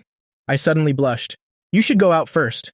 I watched helplessly. The light in Bai Ningbing's eyes instantly went out. She slowly lowered her head. I silently cursed myself for being useless. I was still seduced. Come here. Bai Ningbing immediately and obediently moved closer, so that I could touch her more easily. Once again, she knelt on one knee. She raised her head. Her moist eyes stared at me without blinking. I was a little puzzled. We had only been apart for a moment. Why did Bai Ningbing suddenly seem to have flipped some strange switch? But looking at her bright eyes, I still raised my hand and gently caressed her face. After saying it for the first time, this form of address seemed to have become justified. Bai Ningbing couldn't help but slightly raise her face. Her long, slender neck tensed. She gently called out master again. I gently pressed my fingertips against it, feeling the pulse of the blood vessels beneath her skin. Bai Ningbing completely accepted it. This completely controlled posture. There wasn't the slightest bit of discomfort. Don't call me that from now on, I said suddenly. Bai Ningbing's expression gradually calmed. You don't like it? That person clearly said men would definitely like it. I first nodded, then shook my head. Just call me young master. It's not that I don't like it. It's just that when Bai Ningbing says this address with such a beautiful face, it really makes one lose a bit of control. Yes, young master. Bai Ningbing obediently changed how she addressed me. Feeling the touch on her face disappear, Bai Ningbing's body leaned forward, as if trying to hold on to something. Her eyes followed me until I finished the last sip. I gently put down the glass. Bai Ningbing took from her pocket a clean handkerchief and carefully wiped the trace of milk from the corner of my lips. I let Bai Ningbing meticulously wipe me clean. My gaze moved up, landing between her lowered brows. Bai Ningbing's expression was so focused it was almost reverent. You like me? My voice was very soft. This wasn't a question. Bai Ningbing's change was too obvious, so obvious that there was no need to guess. In those beautiful eyes, they were no longer filled with blandness and desolation. Now, they only clearly reflected my image. Nothing else could be seen. Silence spread through the air. Just when I thought she wouldn't answer, Bai Ningbing spoke. Yes, young master. Bai Ningbing didn't hide her feelings. Liking me was a perfectly normal thing. Before, towards this world, she was indifferent to everything. She neither cared about others, nor did she care about herself. She lived only to earn the monthly medical expenses for Bai Li, living day by day, just getting by, until she met me for the first time. Although Bai Ningbing didn't want to admit it, she had tasted the 7 emotions and 6 desires in that moment. Love made her cast off her low self-esteem. She knew her status clearly. She didn't dare to have wishful thoughts, but I indulged her too much, making her greedy and insatiable, becoming more and more outrageous, stopping at nothing. At least she didn't want to become that hated purple diamond, never to be remembered by me again.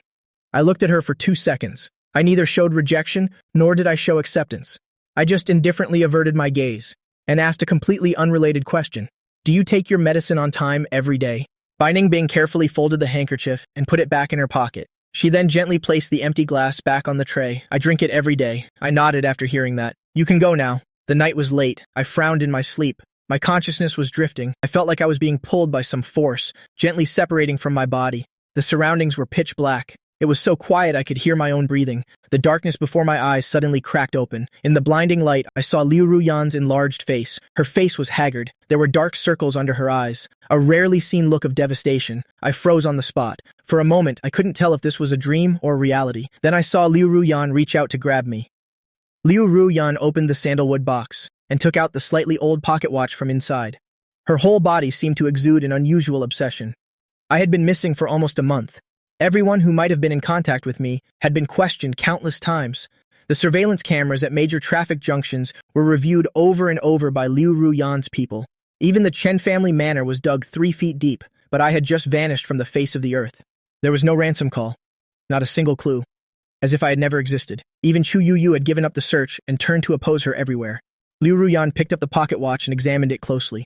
Suddenly, she let out a soft laugh. You see, in the end, it's still only me who loves you. Chen Fan. You better hide a little better, she whispered to the air. A smile played on the corner of her lips, like the whisper between lovers. You'd better not let me find you. I looked around. I was in grandfather's study. Liu Ruyan's eyes were bloodshot. She looked towards Xiao Cheng. Her voice was hoarse. Are you sure this is what old Master Chen left for Chen Fan at the Swiss bank? Xiao Cheng replied respectfully. Yes, President Liu, but it just looks like a watch. A pocket watch that couldn't be more ordinary. Continue investigating. Liu Ruyan suddenly let out another laugh. Something intentionally arranged by old Master Chen. How could it be just an ordinary pocket watch? Xiao Cheng received his orders and quickly left. Seeing this, I realized I had returned to my past life. But what I couldn't understand was why Liu Ruyan was so obsessed with finding me. She even investigated the pocket watch grandfather left for me. The divorce agreement was clearly signed. According to the procedures, they should have ended their marital relationship by now. So what does my disappearance have to do with her? I followed Liu Ruyan out of the Chen family manor and got into that familiar black luxury car, heading straight for Jing City. Liu Ruyan shook her heavy head forcefully. She answered the phone without looking. President Liu, Special Assistant Wang's voice came from the receiver. The Lin family has snatched our project again. Special Assistant Wang's voice was heavy. This time, do you want to come back and handle it personally?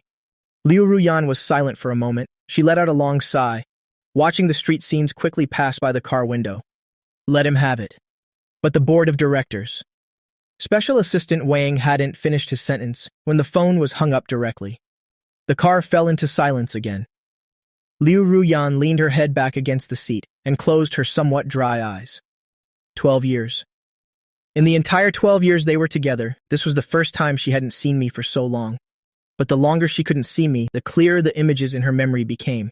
Memories of being with me kept emerging. It was about to drive her mad. President Liu. We've arrived. The car stopped. Xiao Cheng gently reminded her. Liu Ruyan came back to her senses. As she got out of the car, her once straight back seemed a little hunched over. She pushed open the door. Auntie Liu was still busy in the living room. Seeing her return, she hurriedly came forward to greet her. "Miss, you're back." As she spoke, she looked behind Liu Ruyan, still unable to see the figure she wanted to see. Liu Ruyan didn't react at all. She walked straight to the wine cabinet and casually took out several bottles of wine. Then she turned and went upstairs. The master bedroom still looked the same as when I had left. In the last few years of their marriage, Liu Ruyan had taken the initiative to move to the guest room. At first it was because her schedule conflicted with mine. She just didn't want to disturb my rest. Later, she gradually didn't even realize it herself. Sleeping in separate rooms had become a habit. She regarded it as a natural way of living together. Now, she couldn't sleep all night. Only the lingering scent of my presence here could allow her to breathe a temporary sigh of relief. The door to the master bedroom was gently closed. Liu Ruyan couldn't hold on any longer. She clutched her chest and slid to the floor. The pocket watch in her pocket dug painfully into her leg. Liu Ruyan reached out and took it. She held it up before her eyes. Using the light filtering through the gap in the curtains, she looked at it closely. The hands of the watch had long since stopped moving. Liu Ruyan stared at it for a long time and let out a soft laugh. Then she casually placed the pocket watch to one side, opened a bottle of wine, and tilted her head back to take a swig. The alcohol burned her throat. The nerve that had been stretched taut for days finally snapped. I stood to the side, watching her. This was a side of her I had never seen. Liu Ruyan at her most broken. Xiao Fan. Liu Ruyan's voice carried a hint of a sob. Her tone was filled with helplessness. "Where on earth are you?" Her voice grew softer and softer, finally turning into indistinct sleep-talking. "I'm begging you. Can you come out? We won't get a divorce anymore. I can agree to anything you want." I was not moved at all. Instead, I lowered my head to study that pocket watch. I was inexplicably pulled here by the pocket watch. I have to find a way to go back. I can't be trapped here forever. Time slowly passed. The curtains weren't fully drawn, but the light in the room still gradually dimmed. Several empty wine bottles were strewn carelessly on the floor. Liu Ruyan was dead drunk, mumbling unconsciously. "Hubby, you're back, right?" This form of address was from a long time ago. It was from when they had just gotten together. Liu Ruyan only called me that when she was being clingy. My back stiffened. I turned my head abruptly, only to see Liu Ruyan with drunken eyes staring in the direction where I was standing.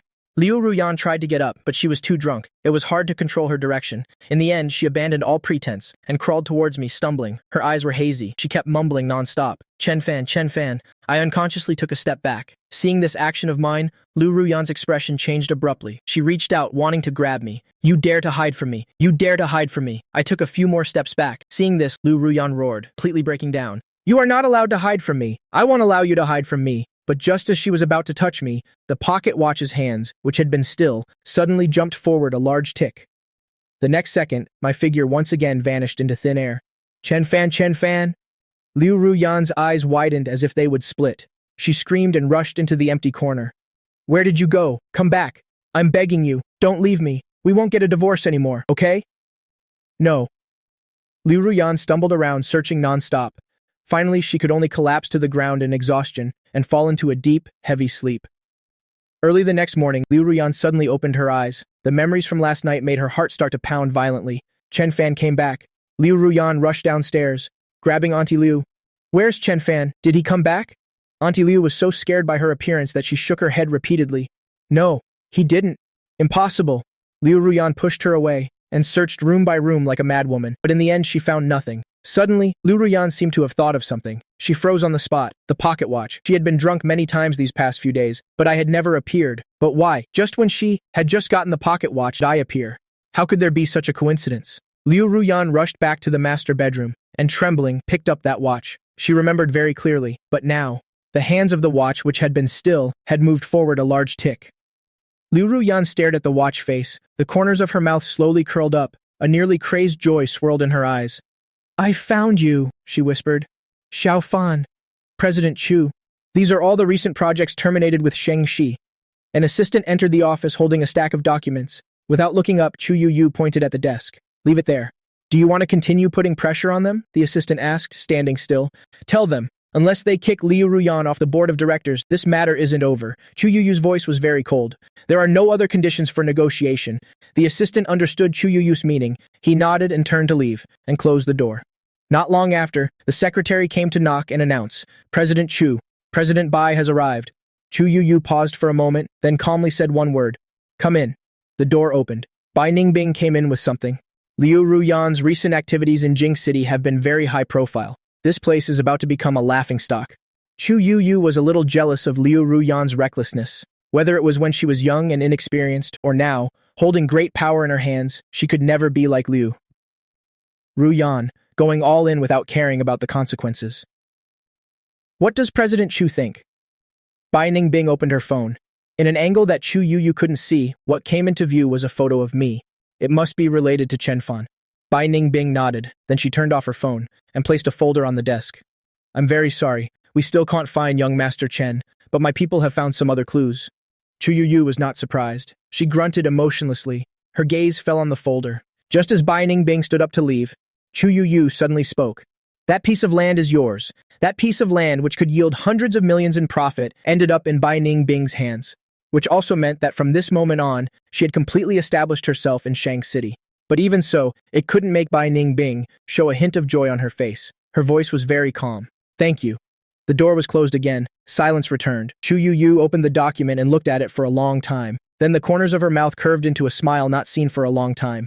By the time my consciousness fully returned to my body, it was already bright outside, the soul leaving the body for a short time and then being forced back in. The discomfort it brought made my whole body start to heat up. My limbs were limp and weak. Every breath brought a burning sensation. I tried to sit up and reached out to press the intercom, but before I could put the receiver back, there was a quick, soft knock on the door. Come in.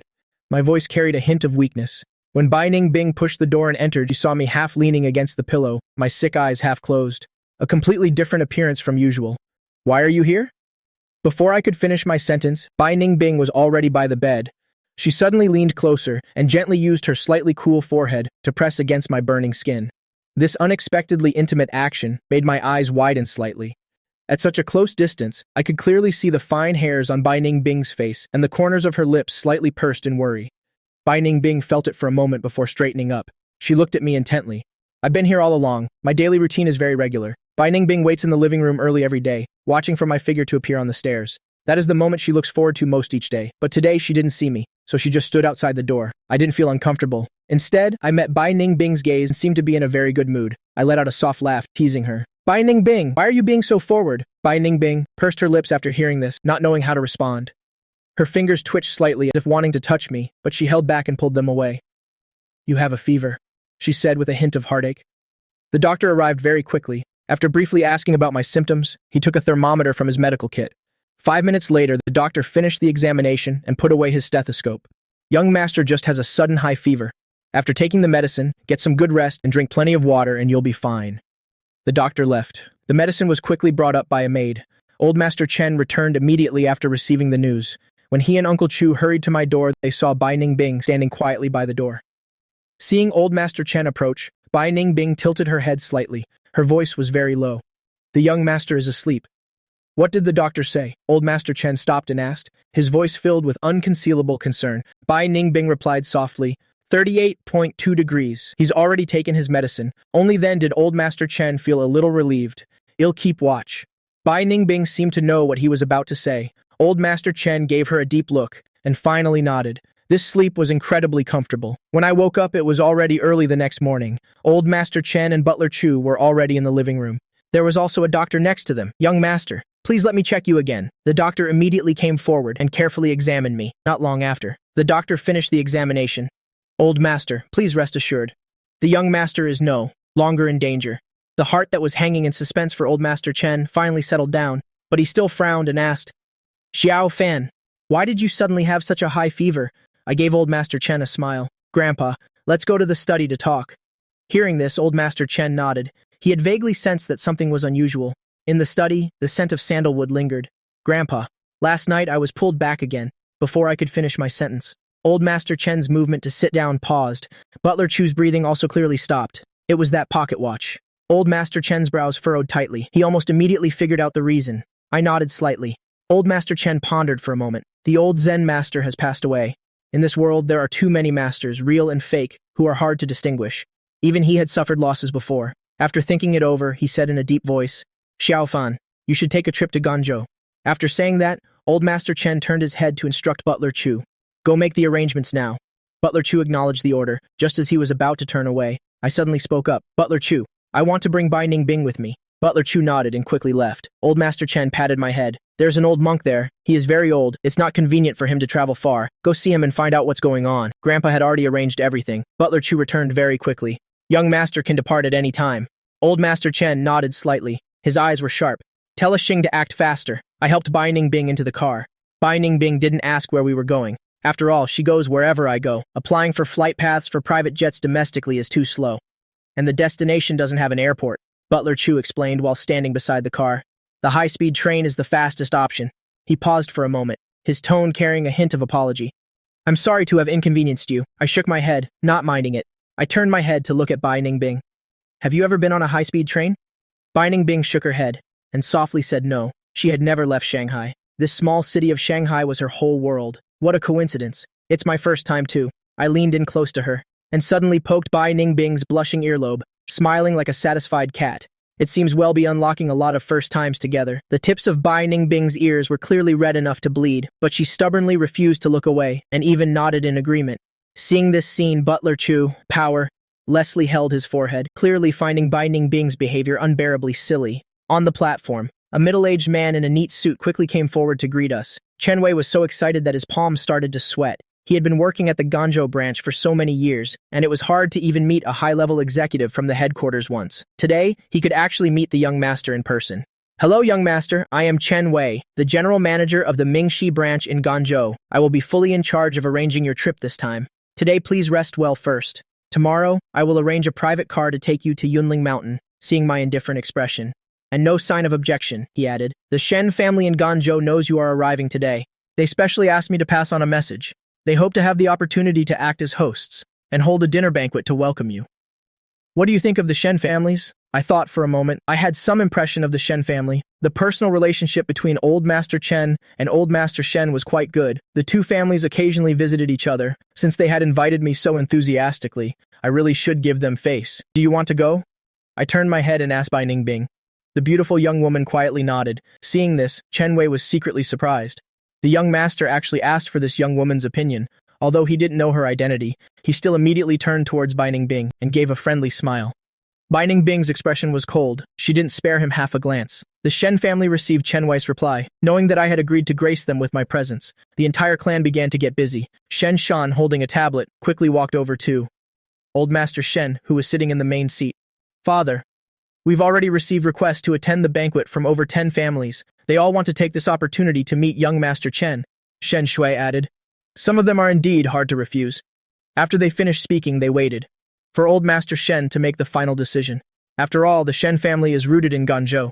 If they don't give face to these local powers, it would inevitably be a bit awkward when they meet again in the future. Old Master Shen gently caressed his teacup and said in a deep voice, "Screen them first. Also, call Ru Qing and Ru Yan back here. They are of a similar age to young Master Chen. They can sit and chat." Everyone present knew the truth. Everyone wants to curry favor with me now. It would be best if one of their own descendants could catch my eye. This is an opportunity for the family to rise to a new level. Ru Qing is already on her way back.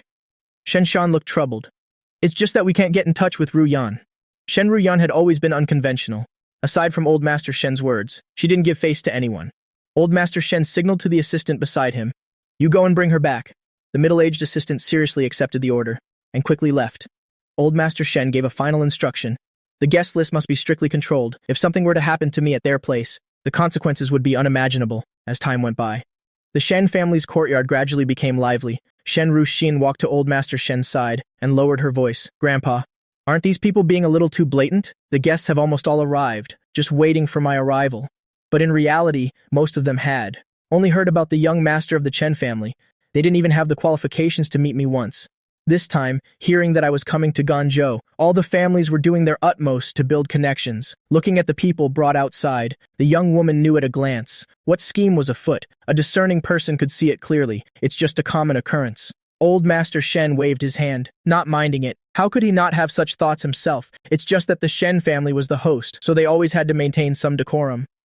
Then will young Master Chen feel uncomfortable? Shen Ruxin was a little worried. Although she had never met me, people of that class often have personalities that are hard for ordinary people to understand, perhaps because they hold wealth and power in their hands. Their spirits are, on the contrary, even emptier, and they begin to pursue ethereal things. Old Master Shen coughed lightly a few times. I've met that Chen family child. He doesn't seem arrogant. He's someone who likes lively atmospheres. Please take care of your health, Grandpa, Shen Ruxin gently advised. Old Master Shen took the cup of warm water from Shen Ruxin's hand and suddenly asked, "Where's Ru Yan? She's still sulking in her room." Shen Ruxin smiled helplessly, in front of a group of her friends. She was escorted back on the spot by Old Master Shen's men. This cousin of hers felt completely humiliated. "She's throwing a tantrum right now. You bring her out to meet the guests later," Old Master Shen instructed. In his opinion, Shen Ruyan's personality was more straightforward and lively. Perhaps compared to the gentle and calm Shen Ruxin, she would be more to Chen Fan's liking. Shen Ruxin raised her hand and knocked on the door, calling softly, "Ruyan, don't bother me." An impatient reply came from the room, followed immediately by an angry roar. "Go on, what are you afraid of? The tower is almost gone. Ruyan, open the door." Shen Ruxin knocked again patiently. Knock knock on the door. There was no answer from the room anymore, only the clacking sound of a keyboard. Shen Ruxin took half a step back and signaled to the person behind her. "Open the door." The person nodded in acknowledgement, stepped forward and fiddled for a moment. Shen Ruyan had her back to the door, intently staring at the computer. Even though she sensed someone had entered, she was still too lazy to turn around, until the person behind Shen Ruxin stepped forward and neatly unplugged the power cord. The entire computer screen immediately went black. "Are you looking to die?" Shen Ruyan yanked off her headphones and glared fiercely at the person. The girl's cool, fair skin highlighted her face, which was incredibly sweet and eye-catching, and she had a pair of flirtatious phoenix eyes. "Ruyan, it's time to go out and greet the guests," Shen Ruxin said gently. Shen Ruyan chewed her gum and looked at Shen Ruxin impatiently. "Sis, I told you I don't want to go." Shen Ruxin still spoke gently. Grandpa specifically instructed that you must be present. Tisk. "What young Master Chen?" Shen Ruyan sneered disdainfully and threw another piece of gum into her mouth. "The Shen family is the local emperor in this land of Ganzhou. This Miss Shen has always done as she pleased. She completely disregards the young master of the Chen family, who came from Shanghai." Shen Ruxin frowned slightly and said disapprovingly, "Ruyan, watch your words." I know. Shen Ruyan waved her hand dismissively. "If you insist on not going." Shen Ruxin sighed softly. "Grandpa will come and invite you personally." Hearing these words, Shen Ruyan suddenly stood up, also afraid of her cousin nagging in her ear. "Like this. All right, let's go." Shen Ruxin looked at her outfit. "You're wearing that? Take it or leave it." Shen Ruyan stuck both hands in her pockets, her expression nonchalant. Hearing this, she didn't press her anymore. After all, her task was only to bring her there. As for other matters, let Grandpa have the headache. The sky gradually darkened. Shen Ruyan irritably kicked a pebble at her feet. She took out her phone to check the time. It was already 5 minutes past the appointed time, but there was still no sign of a car on the mountain road. She looked at Shen Ruxin, who was still standing straight. "Sis, everyone's here eagerly waiting." "That young master isn't standing us up, is he?"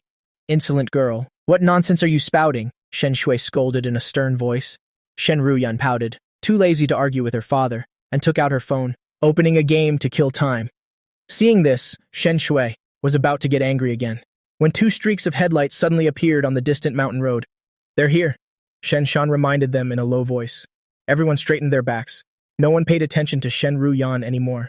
The car stopped steadily in front of everyone. As the car door slowly opened, the Shen family members simultaneously took 2 steps forward. Only Shen Ruyan remained standing in place, holding her phone and curiously looking into the car window. She wanted to see what this young Master Chen was really like, whether he really had 3 heads and 6 arms. That could make the entire family act like they were facing a great enemy, waiting so seriously. The car door slowly opened, first revealing a cold and indifferent face. All the Shen family members were stunned. "Why is it a girl?" Bai Ningbing got out of the car without any expression, turned around, and reached a hand into the car. The Shen family members secretly clicked their tongues in amazement, just based on appearance and aura. Among all the people present, I'm afraid no one could be found more stunning than this young woman. I used her support to get out of the car. The young man was wearing a pristine, ivory-white brocade long robe. He was breathtakingly handsome. When these two stood next to each other, no one could say they weren't a perfect match. But the most shocked person was still Shen Ruyan. The phone she was holding suddenly fell to the ground. This sound woke up the stunned crowd. Shen Shan hurriedly stepped forward. "Young Master Chen, what an honor to have you here. We are truly sorry for not welcoming you from further away." Shen Shui looked at Bai Ningbing standing behind me, who was always silent, and asked tentatively, "This young lady is?" I tilted my head, the corners of my eyes lifting, looking at Bai Ningbing with a half smile, and didn't say anything that would make her feel awkward. My person. 3 simple words. They saw the young woman who was originally. Filled with loneliness, her eyes light up. Everyone present looked at each other, but no one dared to ask another word, until my figure disappeared behind the door. Shen Ruyan still stood there in a daze. "Shen Ru." Exin turned back and whispered in her ear, "Are you stupid?" Shen Ruyan seemed to wake up from a dream and grabbed Shen Ruxin's clothes.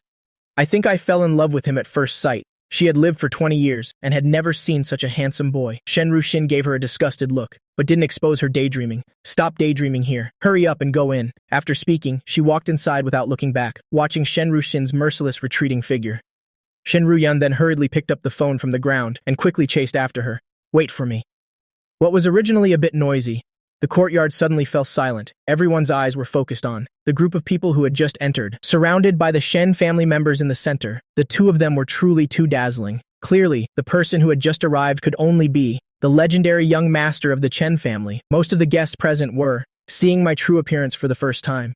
They could never have imagined that in this world there could truly be someone so breathtakingly beautiful. This completely exceeded their imagination. I walked straight up to Old Master Shen and cupped my hands. Old Master Shen, it's been a long time. Xiaofan has grown so much. Old Master Shen laughed heartily, gesturing to a height with his hand. The last time I saw you, you were only this tall. Old Madam Shen liked me as soon as she saw me. The first time we met, this child looked so refined. As for the others, I just nodded politely in greeting. The bodyguard following behind me timely presented the carefully prepared gift to Old Master Shen. I didn't pay much attention to where Shen Ruyan went. I thought she had returned with everyone else, but now everyone was seated. Only Shen Ruyan's seat was empty. Old Master Shen's gaze swept over the empty seat. His expression clearly darkened. It was my first time participating in this kind of traditional grand family banquet. The long table was already full of people, no matter how far the distance. There were always eyes occasionally glancing at me. Xiaofan, don't be so formal. Just treat it like your own home. Old Master Shen pointed to the dish in front of me. Hurry and try it. These are all authentic Ganzhou dishes. I nodded in response. Yes, Old Master Shen. At this moment, the bodyguard who was standing behind me suddenly left, while everyone was still a bit confused. Not long after, the bodyguard brought over a slightly smaller chair and gently placed it beside me and the person. The beautiful young woman didn't say a word. She sat down with her usual expression. At this moment, Shen Ruyan noisily ran in. The first thing she did was apologize. Grandpa, I was wrong. I'm late. Hearing this commotion, I also looked towards the sound. Old Master Shen suppressed his anger. But because there were so many people, he could only speak softly. Hurry up and take your seat. After seeing Shen Ruyan's attire, the young people in the room almost had their eyes pop out of their sockets. They couldn't help but rub their eyes to confirm they weren't seeing things. Shen Ruyan had deliberately changed into a new Chinese-style cheongsam. It accentuated her graceful figure. Her usually striking red hair was neatly combed. Shen Ruxin looked up and saw clearly. Her eyes darkened. Shen Ruyan. Her seat was intentionally arranged next to me, but now there was a Bai Ningbing in between. When Shen Ruyan sat down, she glanced at my clothes, then she looked down at her own dress. The corner of her mouth unconsciously curled up. She didn't have clothes in this style, but she had rummaged through her sister's wardrobe, and finally found this outfit, and I was wearing a similar new Chinese-style cheongsam. As soon as she sat down, at first glance, it really looked like we were wearing a couple's outfit. Shen Ruyan was calculating in her mind how she should start a conversation with me. She suddenly felt lucky that at the entrance just now, she hadn't spoken casually. If I had seen her frivolous appearance, the first impression would have been ruined. Thinking of this, Shen Ruyan reached out and patted Bai Ningbing's shoulder. Her tone was casual. Can you switch seats? My gaze had just returned to Bai Ningbing not long ago, but it was attracted away again by Shen Ruyan's casual remark. Bai Ningbing looked at the forgotten food in her spoon. Feeling the touch on her shoulder, her tongue touched the roof of her mouth. There was no trace of emotion on her face. Shen Shui warned Shen Ruyan in a low voice. Shen Ruyan paid no heed. She turned her head and gave me a well-behaved smile. Just as she was about to speak again, she unexpectedly met Old Master Shen's angry gaze. From the front, Shen Ruyan immediately deflated and obediently shut her mouth. Sorry, young Master Chen, my daughter is insensible, Shen Shui said hurriedly. I smiled lightly and shook my head. It's nothing. After the meal, I exchanged a few more greetings with Old Master Shen, taking advantage of the fact that the other guests hadn't approached yet. I left first with Bai Ningbing, although the guests present felt it was a great pity. Fortunately, those who came today were all influential figures in Ganzhou. If we couldn't meet the great young Master Chen, taking this opportunity, it's also good to discuss cooperation. A group of young people immediately surrounded Shen Ruyan. Hey, Yanzi, why did the great young master leave? Shen Ruyan's close girlfriend hugged her and asked. Tonight, they came but couldn't say a single word. They didn't even have a chance to talk to me. Shen Ruyan plopped down on the chair, scratching her head. Who knows? He didn't even say a word to me. It's so frustrating. Who's that girl next to him? Someone suddenly asked. Never seen her before. She looks like a freeloader. Another person chimed in. That's right. Although they usually thought they weren't bad-looking themselves, they still had to admit that girl truly had an extremely beautiful face. Someone playfully nudged Shen Ruyan's shoulder. Sister Shen, you haven't fallen for the great young master, have you? Ha ha ha. Look at how she's dressed today, like a peacock spreading its tail. Everyone burst out laughing. Surprisingly, the usually mischievous Shen Ruyan didn't join in. With a dark face, she stood up and left. Hey, where are you going? To play games, Shen Ruyan said without looking back. Even her retreating figure exuded a thick sense of resentment. It's not that she had never met any boys, but none of them had ever caught her eye. For all these years, Shen Ruyan had never understood what kind of person she actually liked. Until the moment she saw me today, she suddenly understood. I didn't eat much at the Shen family's house as soon as I got back to the villa. I felt a little hungry. I want to eat the pudding you made yesterday, I said to Bai Ning. Bing. It was a dessert Bai Ning Bing had just learned to make. I found it very delicious. Soon enough, Bai Ning Bing came back with a bowl of pudding. She sat beside me, looking at my side profile as I focused on my phone, patiently feeding me spoonful by spoonful. Even though it took me a few minutes to absent-mindedly eat a bite, she would just wait quietly, with no intention of rushing me at all.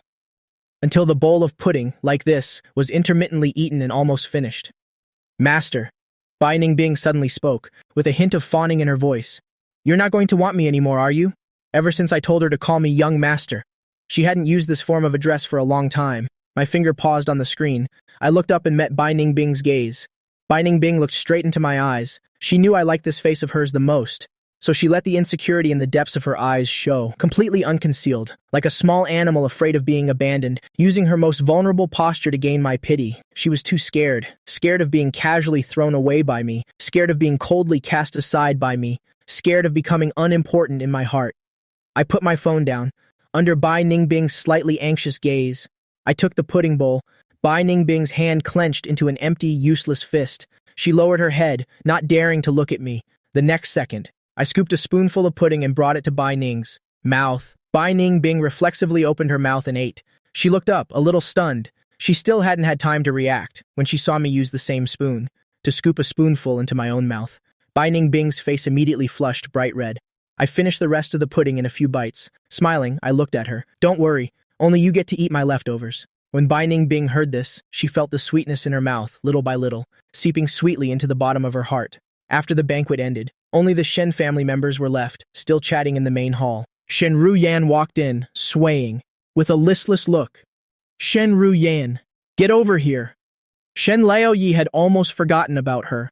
Now, as soon as he saw her, his anger flared up again. Grandpa, Shen Ruyan replied sullenly, completely lacking her usual liveliness. Old Madam Shen's heart immediately ached for her. Ruyan, come here to Grandma quickly. Why are you so unhappy? Shen Ruyan moved slowly and sat down next to old Madam Shen, but she just lowered her head and said nothing.